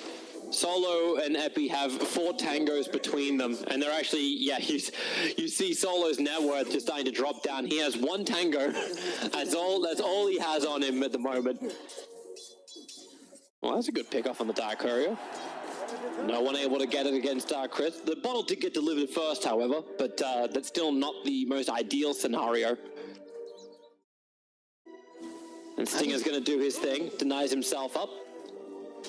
spends cash before death, and he'll come back to the lane ready to spam out again. Almost feels like the old Zeus's that would play this type of way too. And it's great because he buys 2 mangoes and some extra regen, then comes back bottom. So you not just get that free fountain trip, but you're also now coming with even more resources to make yourself more formidable before the next time you would suicide. All right, Solar, welcome to leaving the lane. He's got no life, and he actually kind of has to, because if he doesn't, K1 will just remain buffed up, so he cannot stay in the lane. Where's he going? To deny himself to a tier 2 tower, maybe? Hoping for a regen rune in 30 seconds? Maybe to help kill Chris Luck in mid, up on top. There's a lot of different options. Whisper, copying a lot of damage. And he actually is. He's going for mid lane. He's got Curse available. He starts off with the Glaives, however, and Chris is just going to avalanche Solar. The first blood's up on top lane. Which will be Whisper going down, and Chris Luck instantly follows after. So, 2 different lanes. Solo now deny himself to the mid tier 2 tower. Resets up, makes it worth it. And check out the mid CS, man. This is what I was talking about. No one, even before that kill, was putting in work. 600 net worth up on the Tiny at 24-7 to 19-3 in the CS. And Chris Luck, until he's 6, will have some real trouble here just because he's taking physical damage from the Dazzle Q and he has 0 armor. So easy for no one to pressure him here. And now they've lost their buffs on bottom lane. K1's not having as great a time. Like, Disruptor can arise, so what's he going to do? He's going to wall up, combo with the Blood Ride, dropping Silencer down. They even glimpse him back in again. K1 really thinking about pushing this underneath the tower. Epi's doing a lot of damage, however. But the armor, the chainmail that's there, really feels like you're not getting anywhere near enough damage in. Oh, now, Drow, you're in so much trouble. There's fighting happening in other lanes. Lesh is half HP. He's they're going to wall him up again. Epi can't go anywhere. K1 can just keep going. As you said, because the fighting's happening in the other lanes, K1's just loving it.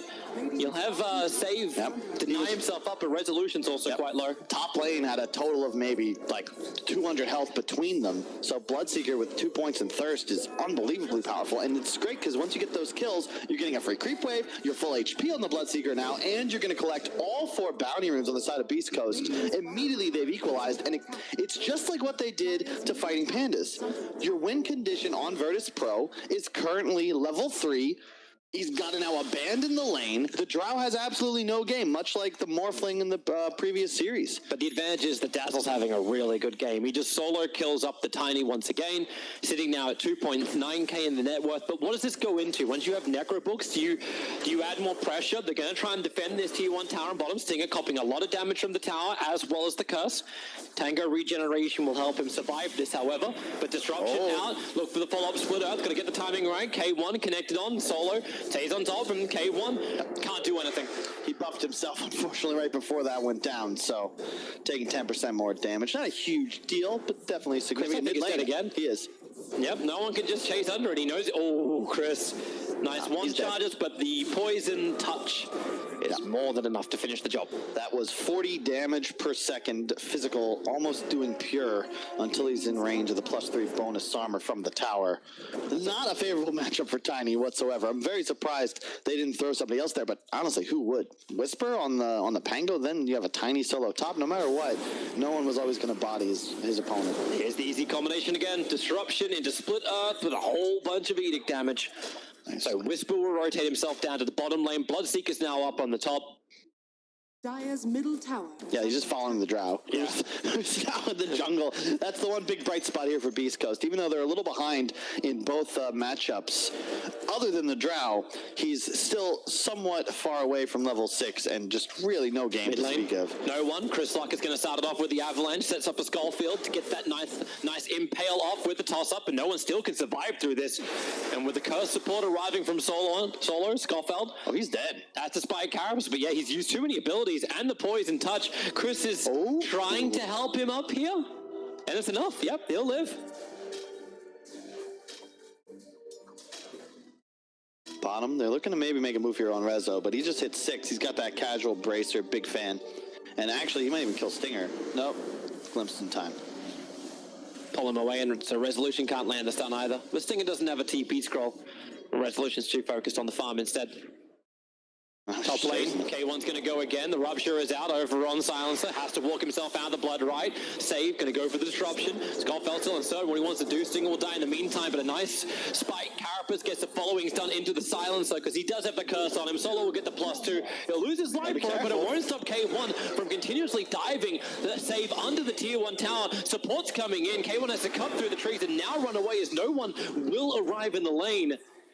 But this forces no one to TP out, so Chris will get a little bit of breathing room. So we got Necro. And Whisper. Time to Rolling Thunder.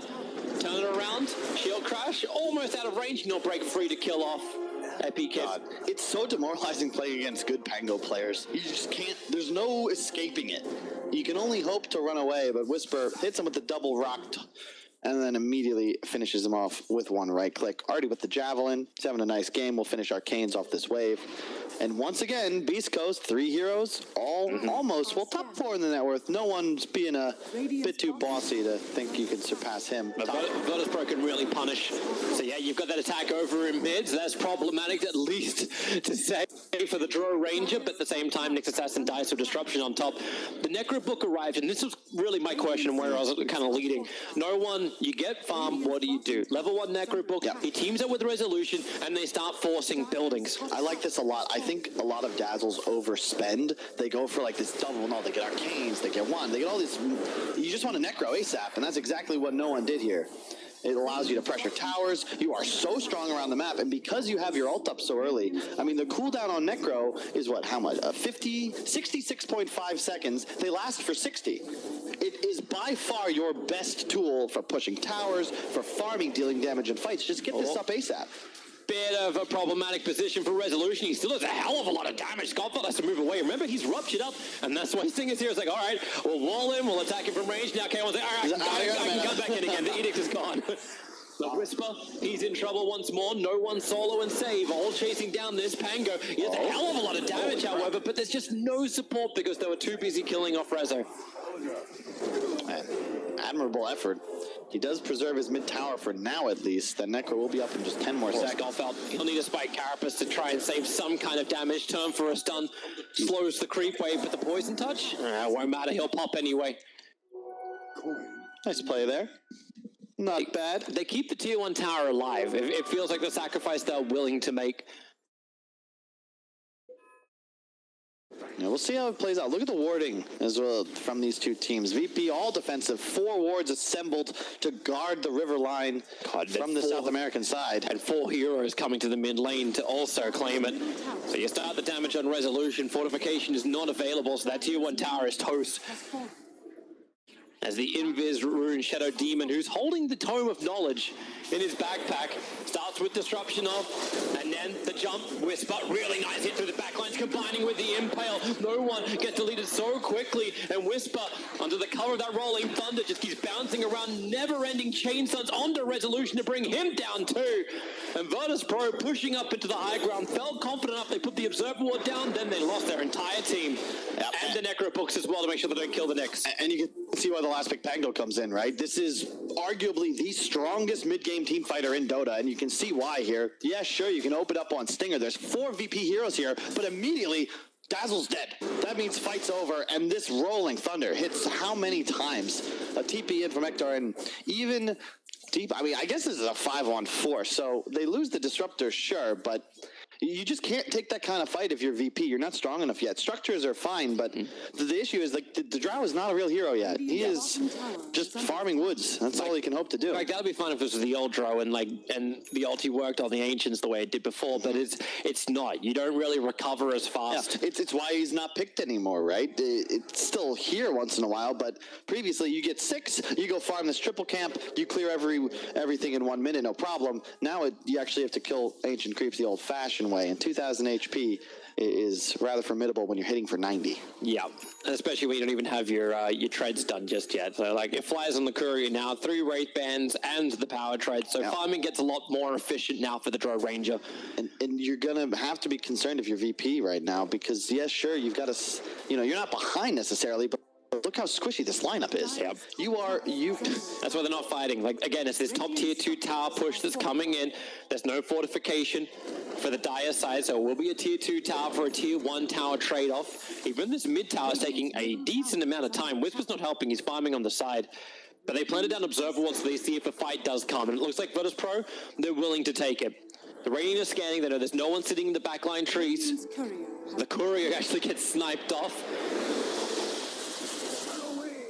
And Maelstrom finished on Whisper. There's going to be so much damage output coming from him in tandem with this Bloodseeker who's also got a Maelstrom of his own. Good Gust. Just getting that silence onto the next assassin. Spike Carapace has already been used. He'll get his stun off, but that's all. But already Beast Coast, they've left. They're going to the side lanes. Blink Dagger up. You can see the circles. No one's effectively saying, look, guys, let's play around these wards in the enemy jungle. And EpiKid, he's circling where he wants to be, which is these camps on the left top side of the map. No intention of joining any sort of engagement. He is effectively origami. And Beast Coast, they're turning the faucet on him whenever it's possible. You really just make it like it's just a soggy paper reference. Is that what you That's what I was going for. Hey, I can't get the great folds of a normal origami. It's no longer art. Yeah, you look at Beast Coast like this, they were to... I mean, it's cool how the same strategy has been refined over effectively the last, 8 years. But, Radiant play enemy jungle, Dire play enemy jungle, ward up around it, set traps, try and do what you can. High-res. Next assassin, right behind him, needs to start with a stun, but okay, they'll work with Chrysalot, and then a quick chain. That's the reveal of the Blink Dagger, but you'll take another kill on Resolution for sure. And big issue right now, yeah, gold's even, but let's check out the XP graph if we can real fast. You've got 3 heroes almost level 12 on Beast Coast. Rezo is level 8. He's level 8. This is not where you want to be as a core Leshrac. Who has the most HP on this Radiant side? They are... Their tankiest hero is a Dazzle at 1400. Yeah, definitely not great. Silence. Yeah, Pango's having a hard time getting out of this one. He really needed to get that roll up, but couldn't do it. Tiny, good avalanche, looking for at least a revenge kill into solo. Toss any kind of tree, and he's looking for it. He's able to claim it. He claims it after death, however. That means there's a +2? Or -2, depending on whether you think the glass is half full or empty. Well, the -2s don't show up on the board, so we'll always look at it as a +2 because it's the only metric we can actually see. Another one of those easy requests we'd love to have. Put it on the spring cleaning list. But even November. Yeah, well, it could still be on the list. And man, these Beast Coast heroes, it feels like they're one fight away from just taking over this fight. And here we go. Hector's here. Get on out of here. Hey, Rez! This is going to be your 4th death of the game. Rolling Thunder from Pango, jumping forward, making sure Leshrac doesn't even get the stun, and allows him to move forward, looking for another target, and the Drow Ranger. Again, Sansa comes in with the help of Dazzle Bloodseeker, having a very hard time. The Bloodright will kick in. K1 needs to find this kill so he can stay in the fight, but the Storm, as well as the Wall, no one and Drow Ranger trapped in here, but where's the follow-up damage? Without the Bloodseeker, it's very difficult with the Pango. Does not hit that swashbuckle, but Chrysalot will try and do the work instead.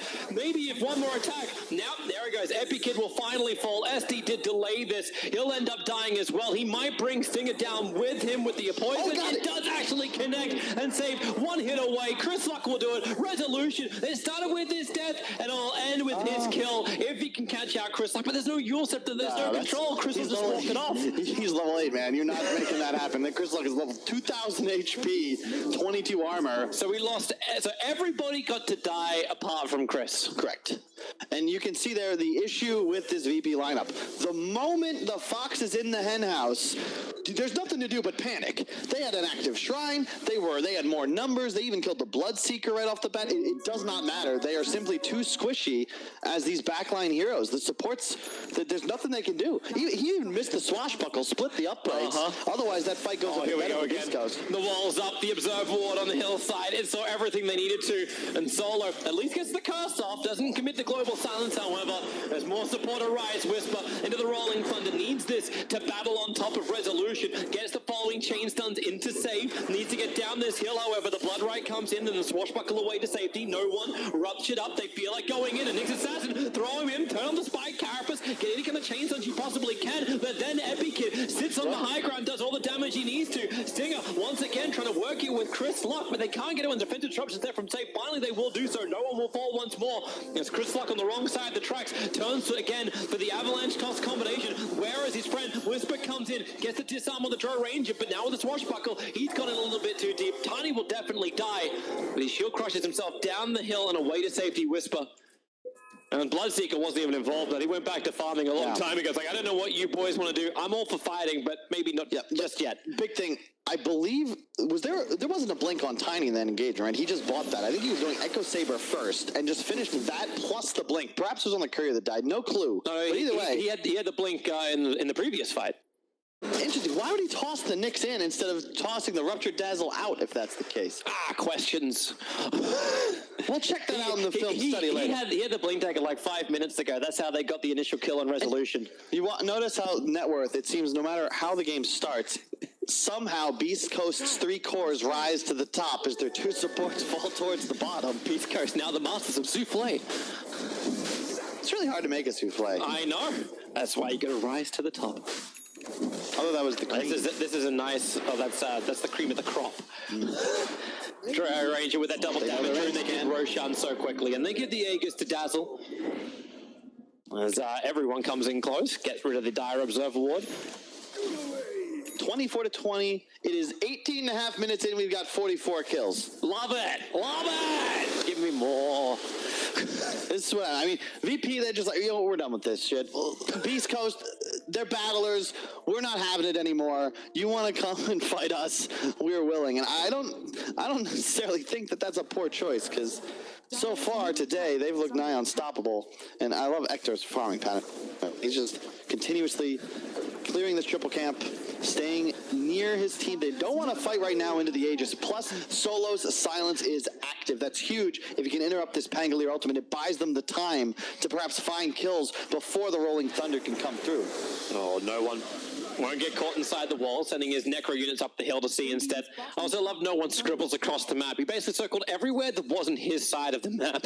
And we need to control everything on the northern side of the river. Doing their best. Again, no. This is also, I think, the right build from no one. Like the order, at least. I've seen sometimes people go like Necro 3 on Dazzle, but I really think you just rush that Necro because it's your acceleration item. It's almost better than a Midas. Then you go for all these team fight support items. The Rush Necro 3 just kind of feels off. It's too expensive. He knows the Sentry Wood is there. They already had a little dabble with Nyx, but the Spike Carapace ends up sending him back. But the Pulse Nova and the Edict damage with Global Silence. Sixth Assassin tries to use the Shrine to stay alive, but it won't happen. But so much damage has been done that now it's K1's turn just to kill everybody. He wants to try and catch up to Epikid. It won't work, however. He'll kill off the 2 supports instead, and then he can move himself over the Drow Ranger. While the Storm Dazzle, is he going to TP out? No, Chris Luck. He gets the Avalanche in time. No one under where the tier 2 tower used to be. Drow Ranger was at least able to get back to safety with no other sons to be able to just TP home. No one will not be so lucky. They'll break the Aegis of the Immortal. And once again, it feels like a team is very willing to fight into Beast Coast and very willing to die to Beast Coast. It's this Bloodseeker, man. Stop giving him Bloodseeker. I can see there's some members of North American Dota in our chat right now, and they're all very aware of how this ends because almost anybody that queues on the server knows the pain. They picked it second phase as well. They actually chose to ban out the Gyro and the Life Stealer instead of the Bloodseeker. This was a willing choice. I'll take that. It's just, man, there it is. They've acquired the goal. 3 cores of Beast Coast, top 3 in net worth. Solo soon to fall, and there he goes.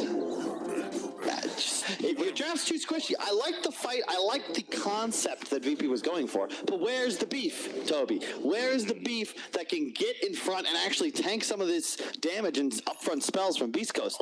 Wasn't it Alan that was bringing up that point? You get a Drow Ranger, you need to have a Centaur or something like that in the front lines, but it doesn't work with the way they wanted to lane it. They picked the Dazzle as the last one. They didn't push the Lash to the off. It's under attack. I mean, they did push the Lash to the off and didn't put him in the mid. It makes sense, but it really had such a heavy reliance that you can keep going. But they're not out of this fight. They're not out of this game just yet. We're acting like Beast Coast is going to win every single fight in the future. But the execution of VP, if it's good, they'll find Skullfeld over in the tree line. Resolution will claim him. And Resolution's getting tankier. He's moving towards the BKB after having the pipe. But pipe into BKB? I know. Does that ever feel good? Yeah, probably not. But hey, I'm trying to look on the bright side of life. Remember what the Monty Python boys always say. That's a good point. Good point. Yeah, no one expects the Spanish Inquisition. That is true. The save, trying to come closer, able to do so. The Glimmer Cape let him close the distance. A quick glimpse away by Stinger. Chris trying to have a little bit more time. The Purge slowing him down. And then with the Storm, they have to run around it. Leshrac, okay, here we go. Bloodseeker, it's time to fight. And with a huge swashbuckle all over him is Solo, who got ruptured up. And they just shield crash their way in. Pango copping so much damage. They still need to focus Epikid at some point. Now Whisper will finally join in. The BKB Bloodseeker, does he really want to rejoin this fight? I think it's about that time. No one's low. The tree toss going to be a little bit off target. Without the Pango, it feels like Beast Coast will give a little respect to VP. Well, credit to VP. They recognize the critical kill here. It's the Pangolier. You'll watch. Really well played by Chris. Like, he had a haste rune this whole time. Waits for the Shadow Demon to proc because it's always purging. Boom. He's going to be able to get away. Nice try from Whisper, but that silence was perfect. He uses himself up in the air. Rezo is there to land the stun. They have got to kill the Pango before his ult comes off, or you have no hope whatsoever. They would have been completely cleaned up. Instead, they're forcing Hector back. They win a critical engagement, and Roshan will be spawning within the next 3 to 6 minutes. That's going to be the big engagement you've got to win if you're VP. But yeah, K1 somehow, he's 4K ahead of the game right now.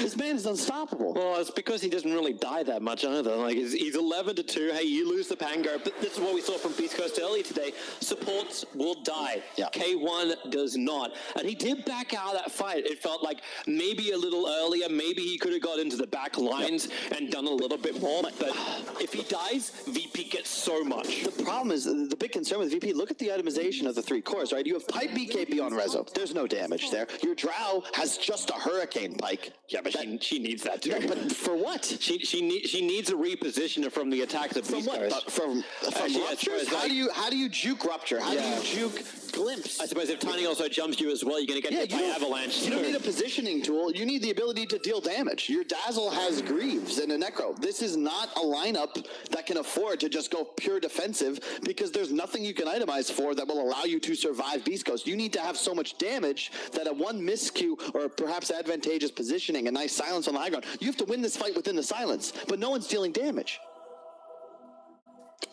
Issues galore. 25-minute runes are about to spawn. Skullfelt, resolution once again. Feels like he's always the starter of this. They triggered the global silence. This is a huge thing for Beast Coast because now Pango can Rolling Thunder if he can join the fight. They're already in the way. Leshrac has to BKB nice and early on, but all these low heroes, but it's K1 who gets focused down by Epi. They do get the fast sense, but now Whisper rolls through a 3-man disarm into a secondary shield crush. Epikid, he's kept alive by the shallow grave, but he's brought over towards Stinger, who should be able to finish the job. Actually, he does almost no damage, but yeah, with the help of Whisper, they bring him down. But underneath the shrine, a glimpse, goodbye save. His illusions can remain. Whisper kind of trumped another jump forward, another shallow grave. Solo surviving. Skullfeld, the curse will wear off as he TPs away to safety. And Beast Coast, this time around, they bought off more than they can chew. Sick play there from VP. One, advantageous positioning. They've got vision, they've got high ground edge. Drow's in a great position to just turn around and kill Bloodseeker, who got BKB off, but because of the Shadow Demon Purge, it doesn't matter. All of a sudden, there's 3 heroes right-clicking you. You're going to go down anyway. Really good target selection there. And Whisper, of course, just a bit too late coming into the fight. Beast Coast love these fights where they show you 2 heroes as the other 3 come in and try and pincer. That time just not quite lined up in terms of the timing. You know, the funny thing is, though, the money went to save. Like, he got, I think it was about 500 gold for killing off the Bloodseeker. He already had Glimmer Cape. Now he's got Ether Lens, and he's going for the Blink Dagger. So we've got some good... it really worked out, but it's a save mechanism available for the Shadow Demon. Trying to battle against the Nyx Assassin, who was on a scouting mission, still walking right underneath the Sentry Ward. 4 staff down and away, has no vendetta, has no real way to stop apart from a good impulse summon to resolution. Now that's 2 heroes chasing the Nyx into the trees, who's already regenerating and actually going to walk it off. And he lives there because the warding from VP, while solid, it doesn't see any enemy heroes. And they've learned their lesson at this point. You don't want to chase supports for too long against this team, because all of a sudden you'll be walking into one of those booby traps and 3 of your heroes have died and you've given away an objective and things get scary. Nice sentry ward. Stinger, he should check high ground here. He will do so with the courier. Nice job. He'll grab that ward. Oh, we added a plus 600 to the cast range now. A Bloodseeker for his Rupture. Let's actually update the circle. It feels like that is still not big enough, the circle on the Bloodseeker. All right. Roshan spawning in 155. That'll be the big fight. And again, Beast Coast, they're down in kills once again.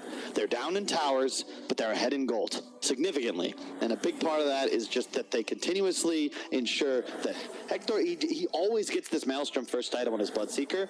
And we've seen there were 3 or 4 fights. He's just farming. Maybe he'll rejoin if he gets that 700 MS and he's nearby, but otherwise he's going to focus on acceleration. If we once again check out the last hits, it's still 3 cores from Beast Coast in the top. Like, they're just farming more efficiently. That's where they're grabbing this edge. Kills are not nearly as important as creeps nowadays in the new Dota 2. But still, Beast Coast take both of them.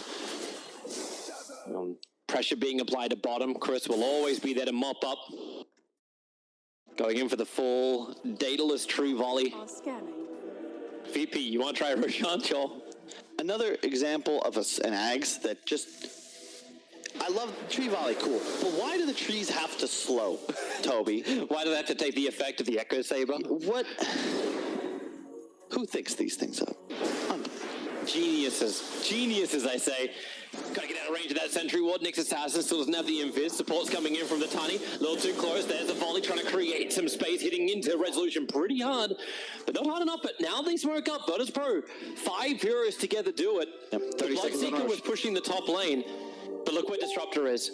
Stinger is looking, waiting, breaks the smoke, puts down defensive wall, and now just continues to run. The Observer Ward did see which way he did run, but he's coming to his own Observer Ward, so he can battle inside of Vision. Sick. That's so good. And now Cat with Courier. Cat with Courier as well. That thing just delivered. It's going straight over the top of everyone else. The Rupture is out. Resolution. Good Storm in the back lines. There goes your save. If they can keep the Suns going, Global Silence returns around, and maybe now with the Shallow Grave, save can do some work. Purging over onto K1. They're bouncing around Roshan. Finally, Epikit. He's going to be used up and then brought down on the fall. Chris Luck finding that kill. And Bloodseeker's so lucky. Misses uphill from solo. So K1's able to survive, but the battle continues. Resolution begins its own TP. Glimpse is available at TP. He got to go home for half a second to say goodbye to the family. And now Roshan is opened up for Beast Coast. That's just really good. Beast Coast recognized, look, we gotta kill the Shadow Demon. So they do. He gets the Purge off, but K1, he had preemptively popped BKB, and he has a linkage. There's no way they can break that, so the Purge doesn't even go off. I like Rezo's choice to just stand and fight, but his team wasn't close enough. You're not going to win these split engagements as VP. You need that 3 to 4 second window to kill one of these Beast Coast cores. They're just too tanky. Drow still doesn't do anything, Toby. She was so isolated from the rest of her team, she could never do anything. Like, the fights where Drow Ranger seems to just have this good time is when Beast Coast have fought underneath shrines. It won't be the first time they'll do it this tournament. It definitely won't be the last. But she's able to sit on this high ground and become that big cannon from long range. But Beast Coast have cottoned onto this now. They have so many different ways to close the distance, make sure she can't get her damage out. The Dazzle is having to self-grave. Solo, I think, has actually become one of the big things that have slowed down Beast Coast. I think his Global Silence timing has been perfect. And it's really caused Beast Coast to be a little bit more cautious about their ability spam. But it's still so hard. It's the same story in like both series this game, where Beast Coast, they have their one position, the win condition, having a great start, top of the net worth charts, and the enemy one has such a poor start that at some point in the game he's doubled up in net worth and has next to no impact. Like a Drow having to go pike BKB, there's no DPS there, Tobes. Like, we got double Agate Interceptors. The second one has now arrived. It's over on Pango. BKB defensive from Resolution. That's his 8-second one to stop the glimpse back. But Whisper's damage has now been massively amplified. Tiny's already got his huge one, thanks to the full Daedalus completed. Just wait till Whisper starts to make moves. He has that Ags picked up along with the Diffusal and the Maelstrom. Pull him back up, and this time it's going to be solo. He'll get the Shallow Grave. I don't know if that's enough to get him back. Someone got a 4-star? Someone got some way to save him? No. And Whisper also, he has the talent for the 2-second shield crash in Rolling Thunder, too. So he gets that spell off, you're in so much trouble. Bottom lane, Hector's forcing TPs inside the base. Yeah, already the rush. Oh my god! The volley! Save had no chance to survive this, and Whisper's just rolling, thundering around, swashbuckling as he goes. And Resolution's run back in, silenced up, slowed up, and then glimpsed back over. He has no BKB for protection, just a shallow grave. But look at Chris playing from the side, exactly where he wants to be with that volley. Resolution has to buy back, so does Solo, to try and repel Beast Coast from the base, but they've got so many buybacks and the tier 3 tower, but you know this is Beast Coast. They want to keep fighting a little bit more. Solo, the shallow graves from no one. He's playing like a support. There's no damage from him. That has to come from Epikid. They get the damage out, but it kills not only the Aegis, the Immortal Bloodseeker. Solo gets swung by Bark, and another glimpse. Resolution, BKB or not, shallow grave or not, he is totally dead. And I think with it, the hopes of this game, that's the second time I've seen K1 DX. It's not even worth the XD. DX. It's the other way around. And he's trying to volley in, Chris. Try to kill him in the fountain. My God. There is such shenanigans. You haven't even taken a second lane of Rax yet, guys. I know you feel confident. And Chris wants to go. His volley just came back off cooldown. Oh, no, he's getting towards the trees. Yeah, be careful. Turn around, Whisper needs to land the stun. And now no one. Boom, boom, boom. BKB, he'll move up. Team? He's TPing out. What is this? K1's like, am I the only one playing objective-based gaming? In Dota, you have to kill these things called racks, which give you advantages in lanes. I think they may have been expecting a GG there, but VP, I think this might be their last game of the day. They don't want to end it just Look at yet. SD go. It's like, I'll TP out. If I get... Oh, wait. Oh, yeah, went the other way. He needs to purge, catcher, and buy time for Draw Ranger to catch up. Okay, ain't happening. Okay, we get to we just get to watch the feed. I love how we have these 5-second clips that we just jump to. It's just like, well, what exactly is this? Well, this is Beast Coast. And just solid Dota 2, man. It feels to me like Beast Coast, they're a different squad when they're in their comfort zone. In their drafts yesterday, a bit unconventional, not really... You didn't feel the same way. When you see Hector playing these Bloodseekers, these Wraith Kings, when Chris Luck is on his TAs and his Tiny, like, it's just a different squad. And Whisper could quite possibly be... He's definitely the best offlaner in his region, but I think you could make an argument that he's one of the best 5 in the world right now. Definitely going to this upcoming major. But we'll see what happens when the big guns come out of their mini retirement throughout the winter, hibernating till that second major. That's when we see the real test happen as the team fight's already going to begin. Leshrac up next to the Bounty Runes. That's what they decided to fight over. No one. And back lines, Chris trying to get some of this damage out, but he can't do it. He's in the middle of 4-5 heroes from Virtus Pro, dead for 100 seconds. And a jump forward, Leshrac, Spike Carapace stunned up. He couldn't really get himself free of that one. They need to keep him controlled with a shield crush, bouncing through a little bit too deep there for the Pango, and he's actually kind of trapped on the edge of Roshan's cliff. And maybe Beast Coast, were you too aggressive? This game was not in the bag yet. K1 is going to try and put it there, going after Silencer, but the Shallow Grave will end up protecting him, and Beast Coast will back off. Oh, the jump! If that Shallow Grave ended half of a second earlier, it would have been enough. Tiny has a basher. Yes, he does. Not a BKB, mind you. No. Who needs one of those? Against Silencer and Leshrac. It's like, I just need an Abyssal Blade. I need to be in the middle of 5 Virtus Pro heroes. At least I have my trees, but I can't volley because I get silenced. And now K1. Trouble for him. Already burnt the Mana Style. Lucas Spear's been broken. BKB TP out. And the damage is put to the test by Virtus Pro. We found wanting. But their immunities are down, like, it's 5 seconds on these BKBs. It's one of those few games where you're like, hey, Disruptor, you actually don't need an Aghanim Scepter in this game. Maybe it's because it just felt bad. They're like, look, we have more kills than the enemy. We don't want to win and outscore them. Want to make them feel like they had a fighting shot. However, now it's time to maybe regroup, wait for 5, perhaps finish this AC on the Bloodseeker. He'll be completing that in just a moment. Then look to go take that full 5-on-5 engagement. Hex also about to be completed by no one. That could change things around. As this drought lineup continues to scale, they're going to do some serious damage. It is 5 ranged heroes. Blink now picked up on Epikid as well, so they gotta abuse positioning. You gotta fight around this Silencer ultimate. But you do have the damage. You can make something happen here. It's just going to require you outplaying your opponents. So Assault Curios up. The Gem of True Sight is going to be very valuable now on Nyx Assassin. No surprises. Whisper's trying to push in through the top lane. Has Tiny decided to change his item build at all? No, he has not. There, so we've got two bashes. In the tree lines, draw Ranger.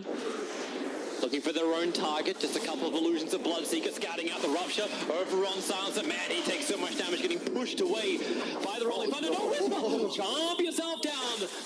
Never go full RTZ. The BKB will not protect Dazzle. He has to Shelly opens up Epic Kid on the run from K1 before start forward by the Nyx Assassin. Keeps that distance nice and close for K1. 3 heroes down. That's a little bit of composure, and they get the GG call out. Beast Coast will get a 4-0 record for day 2 of ESL 1, repairing their 0-4 of day 1. I said they needed advantageous positioning, and then all of a sudden Beast Coast pop them in the jungle. They have nowhere to turn, and the moment you get opened on like that, they're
time in there, Mastermind chasing in.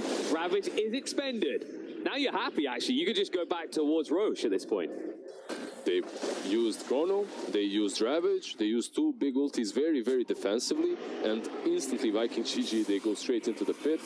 DY, we'll just throw out the disruption, but you need to back up. Accept that this is happening, whether you like it or not. Roche should be going away. And actually, the Silence Void, he's been a core here. It's going to get pretty low. We'll be able to time walk away just in time. But Mastermind has to move to see with the Yules. Split up, follow up as well. Should ensure that he will fall, despite the time dilation. Nope. One tick was needed. And that's all enough. He's going to stay alive. And Viking, they're wasting a lot of time here when they should be in the pit. And meanwhile, Storm Spirit snatches Rune of Regeneration just in front of that Wraith King as he moves into the pit to attack Roche. Because they were like, I get what they're doing, right? They're like, we kill him and then we'll have the Deso complete and it makes sense anyway. But just take the easy objective. Don't strain yourself and all the things you have to do in this game. They're definitely trying to go for more complex options, but when you have Orchid on Nature's Prophet, an attempt for a kill is, it's plausible. Well, they catch a kill, Cube will go down, but they've got the Aegis now. Frost doesn't mess up an armor toggle this time, it's all good. Cube was creating some space there, definitely, as he falls to Storm. But yeah, they get enough.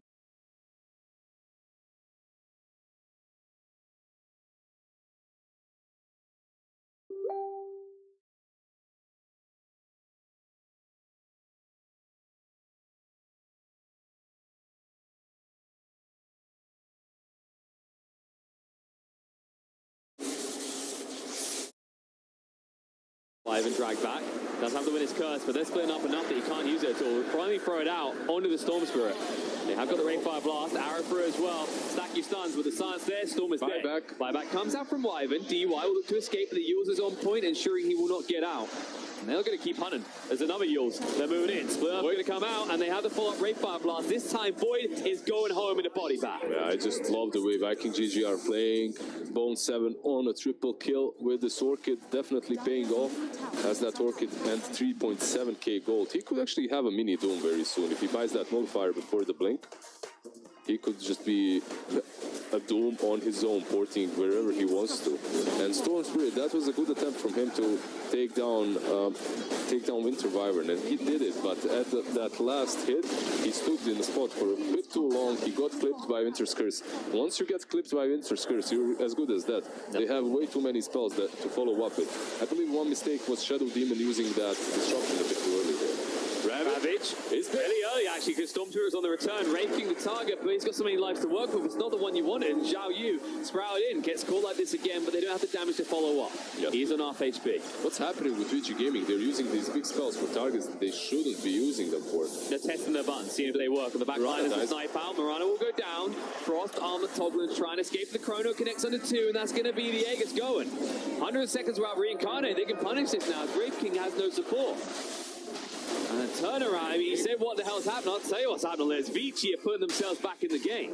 Yeah, they took down Brave King, what, 3 times in the fight? Pretty good, pretty well played by Vici Gaming. They did waste the Shadow Shaman boards and they used every Ravage, but at the same time it was for a good cause, because Storm Spirit and Void, they just needed that little bit of extra time to port on the shrine and stab them from behind. Storm instantly takes out Cube out of equation, then Void jumps in with a Void Walk to easily deal with the Winter Wyvern and the Wraith King. I think if you're Winter Wyvern in this game, you need to get some mobility or Aetherlands as soon as possible. You need to be mobile enough to not get chronoed, but also to be near your teammates so that you can use your Cold Embrace and Winter's Curse. If you're in position, this game is much, much easier for the side of Vikings GG. No, it's definitely a little slip up on the road, and it costs them dearly. Big net worth swing back towards Even Stevens here after they built up a nice 6k lead. Ori, there is Orchid plus Nullifier. Mini Doom has got the damage that I don't know if he has. Maybe with an H wrap, but there's a save from DY on point. Panic mode. He's like, give me some assistance. Mastermind's coming in right now. Split up, connects on the 2. The turnaround opportunity. The arrow through as well, not even needed because PYW is hitting the deck as well. And they'll be able to take the tier 2 off and taking 3 heads of Vici. Got him, man. Viking GG showing up, man, in this game. Playing really well against Vici Gaming. After they lost that first match, they're definitely performing much, much better. And their draft is allowing them to do so. And look at this push. They push so fast with the Lash, with the Diabolic Edict. This tower is going to fall in a matter of seconds. Storm has no buyback. Shadow Demon has no buyback. That's the only tower that rises. The Shaman, he just brought back. That's a long time on the sideline. 70 seconds without a main source of control for you. Luckily, there's still a tier 2 in the mid, so they won't take more. It's a little bit difficult to run through their base and go straight towards the top tier 3, so instead of doing that, they move back, they outpush top, perhaps catch Void. No, he gets out range. Yeah. Bone7 was stuck in the trees, actually, right there. Yeah, he could have came from the top, right, and being very close to the Void to begin with. Usually when you're a Furion, you want to make other people stuck in the trees. You don't want to root yourself, but, you know, Bone7 sometimes forget which side he's playing for, and he's a tree daddy. He's got to keep a good relationship with the trees themselves, and they'll only follow his orders if he's as long as he spawns trees. That's all he cares. Exactly. As long as he makes some trees, happy little trees everywhere. He's not going to make insane amounts. There's no plans for Ag because we are getting full right click on this, right? I mean, he's had that Blink Dagger Q for a long time, but he's like Silver Edge. Silver Edge is the way, because then he can even kill the Watermelon Man himself with the combo of the Mini Doom plus the Silver Edge break. I wouldn't mind seeing some utility from him at this point, at least. No, this is a bone show. He's going for the bone show, indeed. He's just going for solo pickoffs everywhere. And you could see, even on that storm, he brought him down quite low. It wasn't enough just from him, but a BKB, I think, would be really good for him as the next item. Yeah, he's already geared up now. Meanwhile, on Wraith King land, AC makes sense, benefits the Nature's Prophet, especially with this build. And a smoke movement coming in. As you do have that blink on Frost, initiation should be fairly easy. But look at this positioning from Vici. Yeah, there's a BKB completed. Arrow. Now. All right, Zhao Yu's in that mode. They're in trouble. DY, he's fairly far forward. They ping him out straight away. No arrow. We'll go for the TP out, but he can't make it. Yours is there. The Hex are trying to slow down Wraith King, but they're ready. DY is very ready. Blood everywhere, in fact. It doesn't matter, though. It's when you die like that as a Shadow Demon, you broke their smoke, you broke their surprise effect pretty much. Your teammates are back, and as long as no one else gets caught out, you're happy that you it's only... will lose another tower, though. which is worrying because what this now does, when you think about what happened last time when they were on your high ground, you've given Viking a point where if you lose one fight, they take the entire base down. Not playing Ori. Oh, they messed up. Oh, it's okay. There's an arrow and stuff and not enough stuff, so Ori says see ya. He has Yules as well. They couldn't kill him after they messed Nullfire. They need Nullfire to take down Storm. He has Yules to deal with the Orchid, so you just need to let Furion initiate first, or at least not stack the Yules plus the Nullfire. Slight mishap. Won't hold them back too much. Roche up potentially in about a minute and a half. And I like that they're just fixating this high ground again. Viking like, we've got vision down here. We can farm here in the meantime. Just force Vici to the bottom side of the map, far, far away from the pit, so they're not prepared. Actually, you can already see the stretch of the map because this is a game where we got boots of travel on Mastermind. So they're able to get away with this. They have so much global presence on the side of Viking. He had it, like, travels quite a long time ago. He bought it just because he's playing with the Furion. Furion can set up anywhere on the map, and then you can follow up with Lash. It's a really good item to have. And that's the thing, right? With the Mirana Roma as well, it just allows you to be anywhere and everywhere. Global presence is important. It's a big reason why Ember Spirit is probably the most sought-after core at the moment. On the right side of the map, we have 4 members of Vici Gaming playing in their own jungle, but now they have to TP back towards top, as it's probably the best time to take back your jungle, your triangle, as Roche is about to spawn. Oh, and Cube just went bot for... There's no runes. Now, he went bottom because Furion was about to port for Ori, so he's pretty much just providing backup, that's all. But they'll realize where Ori is. This should be the moment where he just TP's out. Yeah, they're a little bit too late. It's a bit too late. You can understand the plan, the execution just wasn't there. It wasn't on point. Bo2 was hesitating a little bit to TP in, but he should be more active he should be using his port more freely, as he has that Blink Dagger to work with. You have Blink, you have Nullfire, you have Orchid. You can definitely take down a Storm and TP a little bit further away from him. He won't see that coming. And if you want to make that play, maybe just set up some of the classic Tinker Wards, right? Because they work against That's also a good idea. Yeah, that's also a good idea. Tinker Wards versus a team that's split pushing you is always good. They are always good. Also, Roshan has spawned, so some wards around this pit could be good too. That's the problem. You let your eye off the ball for a moment, you surrender that high ground, and as a result, with Roshan now being up, Vici are in with a chance to find you here. They do have the big ultimates after all. Yeah, and Vici Gaming, like, they did lose a couple of fights, but they're not out of this game for sure. You have the Vlad's Solar Crest on Tidehunter. He will bring a lot of utility to Faceless Void. Here comes the clash. Frost blinks in, pretty aggressive straight away. DY tanks the arrow, will go down for it. Zhao, you try to get in the way, but he can't. You to get him out of the fight. Shadow Demon with the buyback. He has a long way to walk. But Frost will back off. They got the Serpent Wards out the side of Vici. That's one of their big ultimates down. Yeah, Void was thinking about using that Chrono. He had multiple chances to use it, but you can't, as you don't see Winter Wyvern. The moment Winter Wyvern is in vision for Storm to jump on, then you can actually think about using that Chrono offensively on some Leshrac or Wraith King even. This is why we've seen a few teams, when they see a Void come out, they go for the double count of Shadow Demon and Wyvern, because there's so much for you to do, it's impossible. And just Wyvern alone is achieving so much. Flash on point in this game so far. On point with runes as well, as he finds the double damage. He also has a massive Fidus, which he will use now on the party, getting closer to that AC. 4,000 gold instead. The things. Ravage comes out straight away to Mastermind. Hexed up with Shackle from long range. They should be able to bring him down. Now the jump in. They've got Chrono opportunity. Connects to the 2. Looking on the bone. Whether this last counter build, but the Cold Embrace protects him. Let's see what the winner's curse is going to throw it out now. They'll look to reset because buyback from Mastermind. Buyback from Cube as well. Disruption. Highs one, but Tidehunter now in trouble. He has no Ravage to protect himself. Time Walk to get one out. But because of that fight, yes, you get the buyback, but you just surrendered the pit. BKB, Furious. Needs to escape. Time Walk after the big crit and will TP away. It looks like he'll be successful in doing so, but you just gave up Aegis and cheese. Most likely you did. Yeah, most likely you did give up Aegis and cheese. You can't fight them. There's double damage on the Wraith King Desolator. Your Tidehunter could buy back, but now he spends his gold instead, finishes the fight. So what's the point? And, I mean, you did force the buyback on Lesh, which is something. It's not horrible. So it's not really a win condition now that he's going to have an Aegis, right? Now that he has an Aegis, it's definitely not a win condition, at least in the next 5 minutes, right? Until it expires. So they have to chill a bit. They have to play the split push pick-off game. They used quite a lot of their resources. They used the Chrono, the Ravage, pretty much everything. This defense will definitely be heartless. And well, Viking, they know it. They're not going to let up. They move towards the base immediately. No Chrono for 70 seconds. And even when you've got your tied up, no Ravage for 70 either. Yeah, they just need to find a way to defend or maybe take down these supports that don't have buybacks any longer. That could be huge for them. But lockdown is lacking. Shaman is not feeling confident about moving too far forward. Hex comes down to Frost. Silence. Now Nullify as well. Void. Need to get him out of here. Disruptor to save his life. They haven't got the stun either. Seven wants to go down. He moves away with the Time Walk. Now the Dragon on the Mastermind trying to get rid of that life as they've already expended Rape Kings. He backs up. Mastermind gets protected by the Cold Embrace. X brings down the Aegis. The hold of Vici making this happen. They ping out. They want to try for a kill here. Arrow to protect him.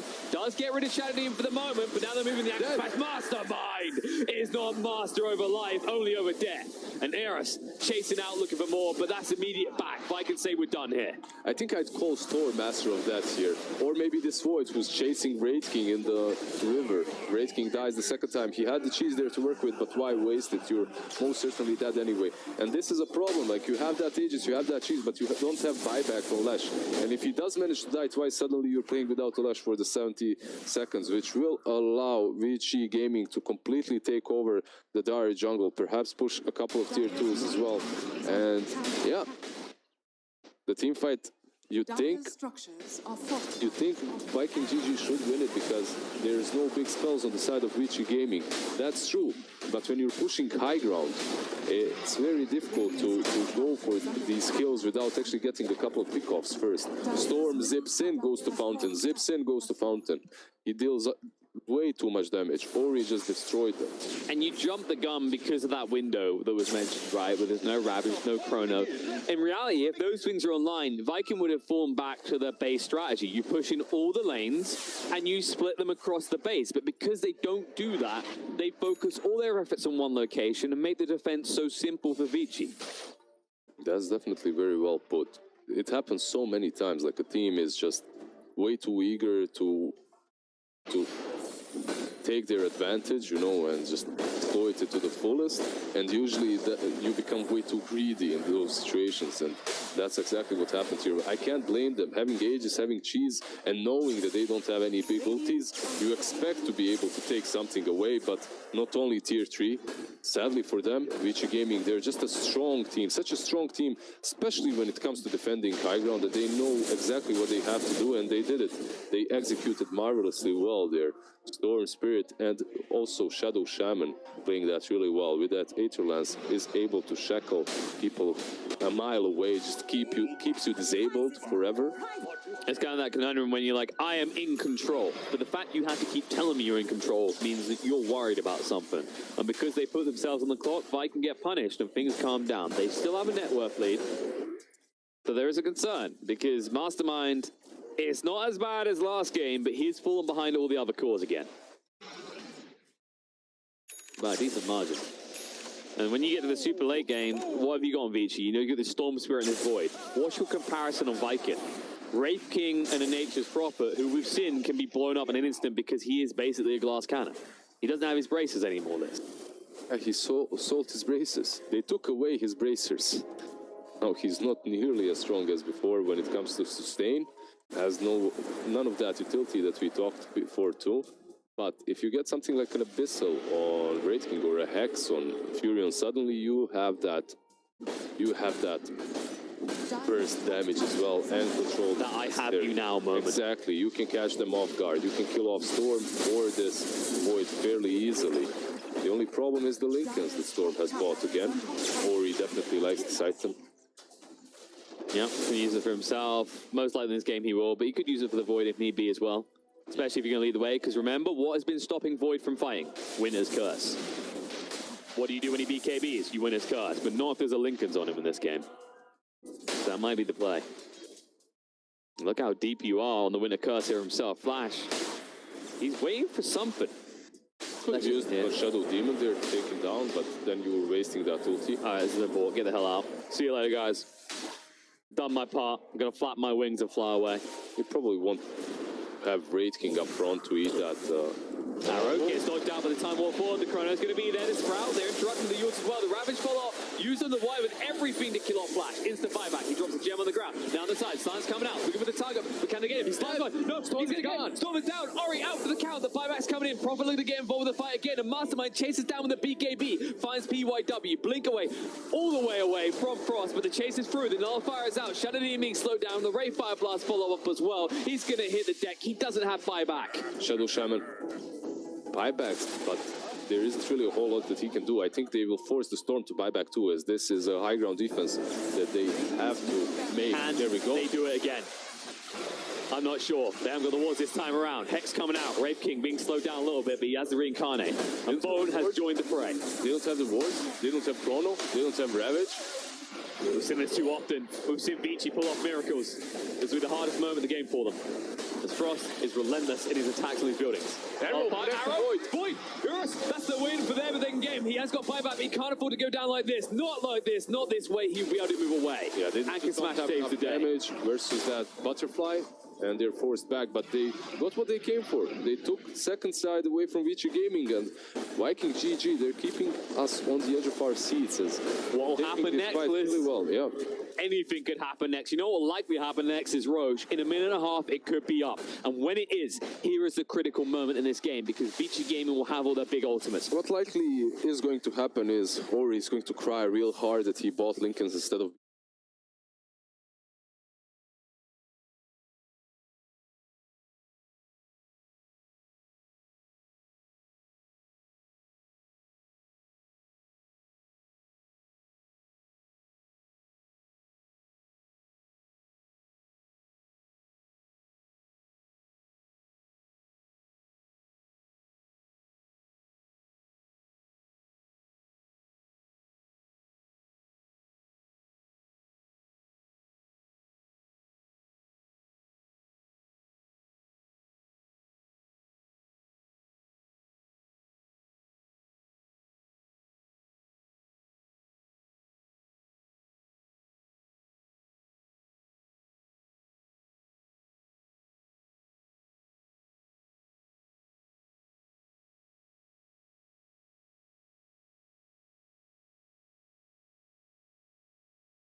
Coffin as well. And now Ori is leading the charge.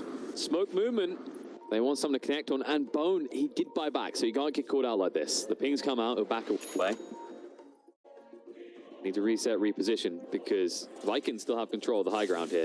It's going to be a long spawn. 3 minutes until Roshan is up. Yeah, they see Ori, so really stay on that high ground any longer. Instead, they use Vanish, they use Mirana's Moonlight Shadow, and then they move towards bottom bounty runes, where they expect someone to come.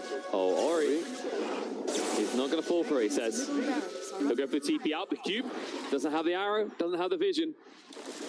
He went a little bit too far. He did have the Yules primed and ready, but of course there's that Lincolns you have to pop as well. So at the same time, Rasta took the other bounty and TP'd away. So they wasted a lot of Viking GG's time, and at the same time, they managed to snatch a bounty rune. But another smoke from Viking GG. Yeah, they just saw Zhao Yu in the mid, and they know there has to be someone behind him. The pings come out about PYW. You are fighting into the high ground, but you know how split they are. PC Storm. This could be huge for them. He has no buyback, remember. Ori. He's working with that. Oh. Arrow! Maybe connects! That's the condition. They could get him right now. They're going to follow up. There's going to be split up. Trying to save him. Nice dodge out. Disruption from Shadow Demon saves the day. Ori escapes. DY salutes his teammate as he falls to the ground dead. Now, moving in. Joris. Not sure why he wants to hit up onto here. Frost not the optimal target. He's trying to force the Chrono out of him. He's like, hit me, hit me. Gonna be an arrow out. Has got the tank to help him, but the split follow up, controls him on the side. Ori goes in, trying to go in for the Nullifier, dodging him out. Now the Chrono onto the Wyvern. We'll find him this time. Chase through. They're still got the Ravage to work with. Frost gonna go down for the first time. The armor top was good. That's the fight. Ravage comes out. Mastermind will fall as well. Dead and gone out for the count. And Frost, he comes back up into a mess. No work in his favor. No one to help him. You can armor toggle all. Side of Viking GG, they do have 2 buybacks, and on the side of Vici Gaming, they have no buybacks on their supports, but Still, man, Vici Gaming, they're just surprising me every single time they take these fights versus Vikings. They execute them so well. This time around, the Nullifier does not connect on Storm, and that's one of the reasons why he survives for so long, why he's able to go back to base, heal up, rejoin the fight, take care of business, just destroy Leshrac together with that Ravage of Tidehunter. More important DUI though. Like exactly. This is why this hero is so popular. Shadow Demon definitely made that all work. Like if Shadow Demon is not there in position to save Storm, none of that happens. He pretty much just saved them his team fight. The good news if you're Viking is there's a potential that Vici can't kill Roche quick enough. While you are late game, there's a small window when they can get into that pit and kill Roche. And they do not have their big ultimate, so it is incredibly risky for Vici to do this. And it's the longest spawn they can imagine. 10 more seconds to go, which means you have 15 seconds to burst down Roche. Void knows that it's about to spawn, so he's in the pit, he gets arrowed through. He naps for a bit. He has the storm, doesn't last long. Or he's hunt.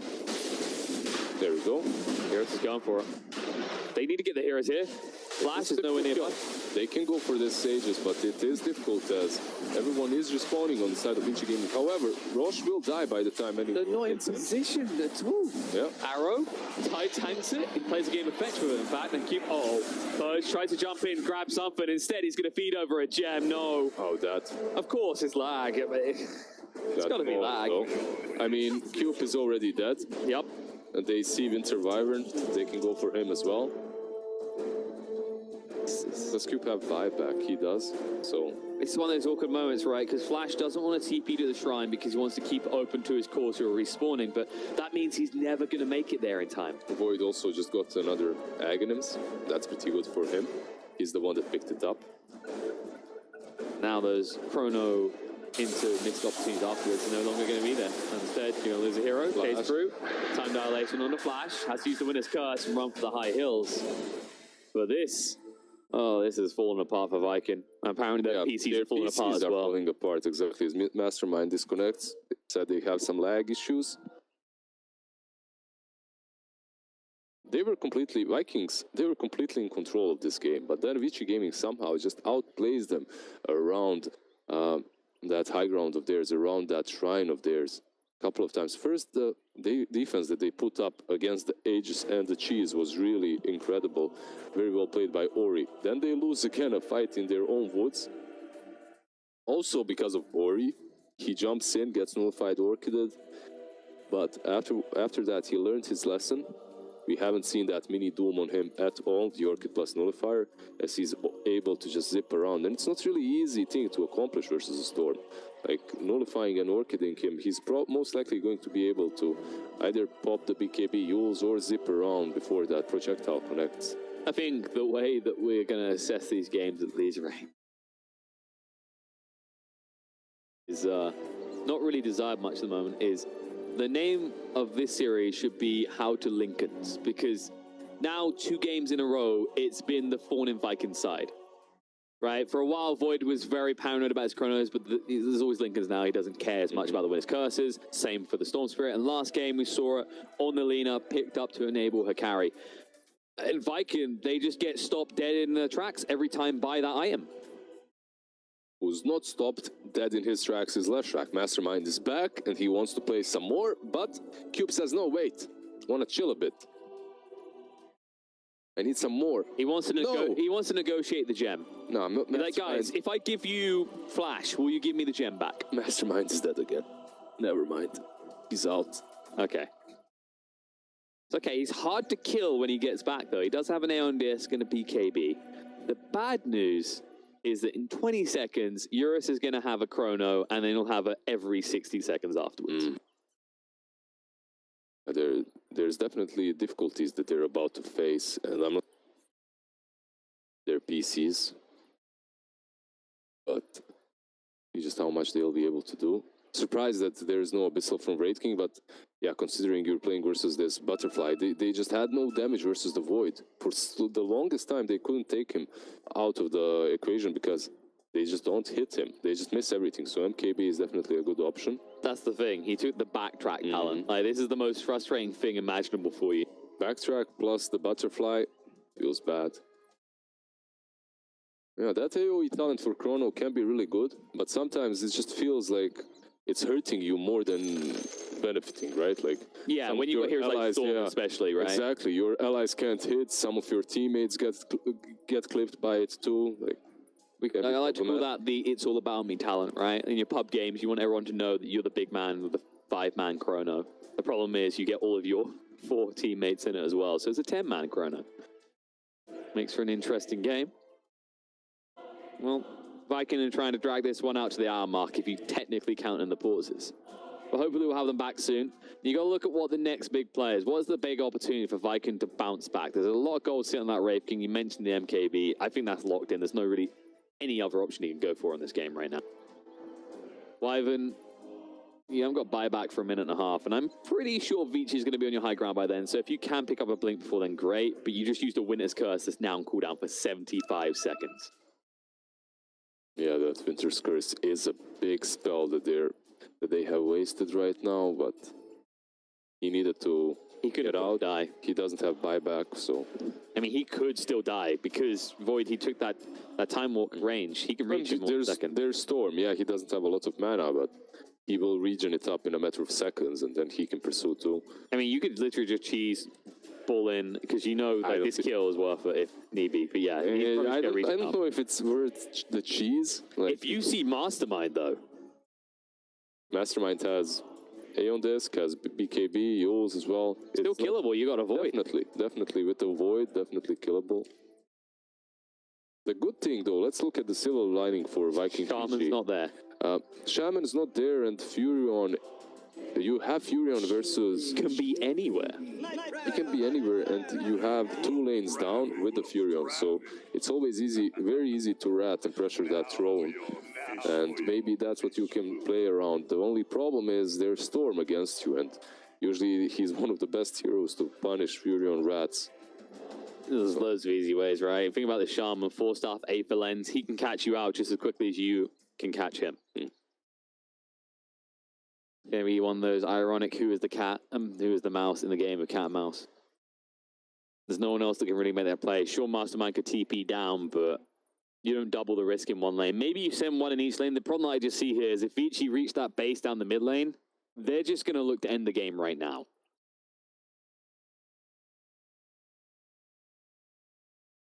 All right, so it looks like we got some technical issues, so we'll talk you through what's happened so far today. Vici, they've had mixed games, but after taking the first game here against Viking, in this second game, things have taken an awkward turn of events. I thought we might continue a 1-1 trend, but this is starting to swing in favor of Vici. In fact, if I just consult the win probability, this one, Liz, could go either way. 53%. It definitely can go either way. I think that Vici Gaming, I mean, with Cheese, with Aegis, with Aghanims on Void, they're definitely in a comfortable driving position. Because this game, they're controlling it. It's on them to throw it or win it pretty much. Like Viking.gg, I have to say something though. This team has surprised me really nicely, like in a very positive way. These players have been around forever. You've seen them in EU pubs and EU tier 2, tier 3 teams, but they never really managed to do a whole lot. No. And EU scene is really difficult to get out from. And now when these couple of good tier 1 teams have taken a break, I love that these players are getting a chance. Like Bone7 back on LAN, Cube on a LAN, you know, Flash. We don't really ever see these guys on a LAN, you know, very, very rarely. So unless it's some WSG, like some Nations Cups and stuff. Yeah, so some of the nations rep pretty well. And I love it. Like the thing that we're seeing here right now is some potential here. I like that Viking have their own meta that they got, because especially I think it's around the off lane is where I say they have their own meta. You're Bone7, of course you have your own meta. You know it's about you. You know you're a star off lane. You're like, you know, guys, I see what 33 gets spoiled on. I want to be spoiled like You know what's really interesting though? Bone7 is still playing the same heroes that he played such a long time ago. Some people say stubborn. I like to think of him as the classic hipster, okay? He knows it's going to come back. Everything comes full circle eventually in Dota. You're waiting for your opportunity to win TI. Ah, so he was just waiting for these heroes that were broken 5 years ago to be broken again. Batrider will be back soon. Hopefully Mastermind as well. Batrider is soon, though.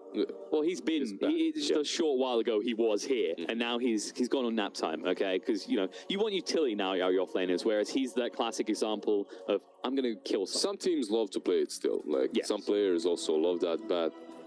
It depends. Like, it's a problem to have that bat now that Legion is so popular, as she just counters him really well, but...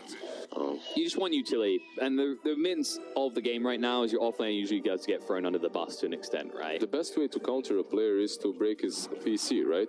But it looks like Mastermind did manage to fix that issue. They activate his trap card. Exactly. He has reconnected, and I believe we are about ready to get underway. BYW, the one interesting enough saying sorry, even though it was Mastermind's. Maybe, no, that's him saying sorry for rigging your PC. Yeah, now Flash, he was like, he's actually saying sorry to his teammates. He wasn't able to break completely. Jarman, that's a perfect snipe out. Bones says, see you later. And BKB TP's away. You look away for a moment. You look away for a moment, and there's a mini Doom on you, Nullifier plus Bloodthorn, and if you're a Shadow Shaman, you have to be aware of that possibility when you're out pushing. What's really good is that it forces them to be a little bit more passive. No boards in this push as well. Although you're so tanky, even as an AC at this point. How do you deal with him? He might just deal you quickly. Nice dodge, no split up hit. Looking on the Tidehunter instead. The buff comes down, he heals up a little bit though, and it's the Void Show right now. They finally take something from Viking's base, but they back out. They're going to respect this. Like, okay, we have a lead, we've started to build it. We still have that Aegis to play with, and now we can just fall back and take their shrines. Yeah, the tier 3 taken down is definitely important, but they need to even out the sides because they're playing versus a Furion, and they definitely should be looking at one of these high ground pushes very soon. But it's difficult when all the tier 2s are still up. Yes, and if you're Euros right now, you know what you're doing. You're a late game hero. They're jumping in. They can get him as well. Perfectly set up. Ori awkwardly out of position, so uncharacteristic of him. Run ulti just caught him off guard. And he has no buyback. They reacted so perfectly well towards that. They don't have buyback on Storm. Now they have to somehow defend their base with just the Void and Tidehunter as cores. It's possible they can do it, but... It's going to be hard though, even with the Chrono on 60-second cooldown. Actually, if they get the bounty runes, you see how Tide is pinged out? They can get him, yep. But it won't matter because he took the bounty rune and now Storm have buyback. Bone came to party with Void, but this is brave. This is incredibly brave because the Chrono is going to be there. And now the stun coming out onto the Void, trying to buy enough time, but the BKB activated. He wants this kill and Bone 7 will fall. Does have buyback. Now he's trying to run away, but his BKB's running out. Thank you for him. Yep. He's baited into fighting this fight right now. The buyback comes out, split up is there. They have the stuns to bring him down twice here. He needs to be careful. Dead once. Tide has got the Ravage. They're going to move away because of it. They respect this. They know what Xiao Yu wants to do next. Storm got the buyback too. So if they actually force that fight, Storm could buy back and join as well. And it's critical they make those moves because look at the money. Eurus, he's far away from having buyback. If he goes down there, that is GG. Yeah. But all of that happened because of the bounty rules. Vici Gaming, they went to take those bounty rules so that Storm can have the buyback back online. And it was worth it for them because it looked like they're in problems. Xiao Yu, living life on the edge. Brave King on the edge of his seat, asking for help. BKB chasing deeper. Looks at the stun of the Shaman. They've got a Chrono. They're not going to use it though. Just going to bash him down. One life. Maybe make it two, but the also interrupted. Nice blink. Even deeper. Goes to DY. Looking for the kill. The Chrono on the 2 as well. Damage to return, but Eurus starts up. Now the Nullify. Arrow through. Winner's Curse. Used pretty early. They need to actually reposition this. Mastermind's BKB's running out soon. Split Earth, but no. Eurus chases with his own BKB. Slowing him down with the Tidehunter. Splitting out on everyone, but there's going to be a TP out. No, the Hex is going to be there.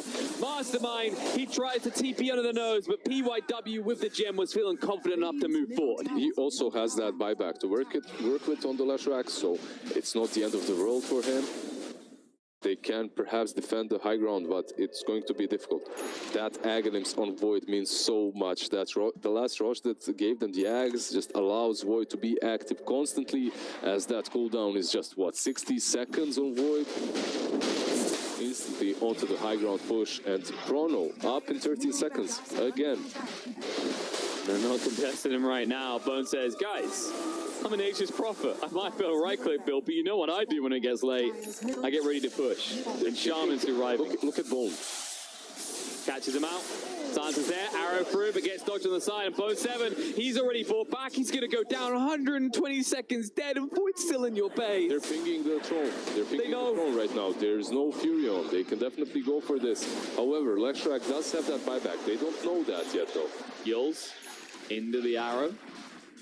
Tidehunter just going to be a little bit frustrated, but Yoris is hitting the building, says let's get those creeps onto the throne as quickly as possible. The buyback from the track comes out, and the jump on the back line. Frost going in, looking for the opportunity. Wizkir's going to come out in the meantime. Shadow Westbrook trying to save himself with that, but DY will go down. Now the Chrono's going to be there. BKB, Mastermind, Yules coming out onto the void in the meantime. Tells the BKB is going to use it at the end. The Ravage follow. It's looking good. Going to drag them in, bring them down. Keep's going to die as well, and it looks like they're crumbling. Vikings are not ready for war as they will fall to Vici Gaming 2-0 victory for the Chinese team.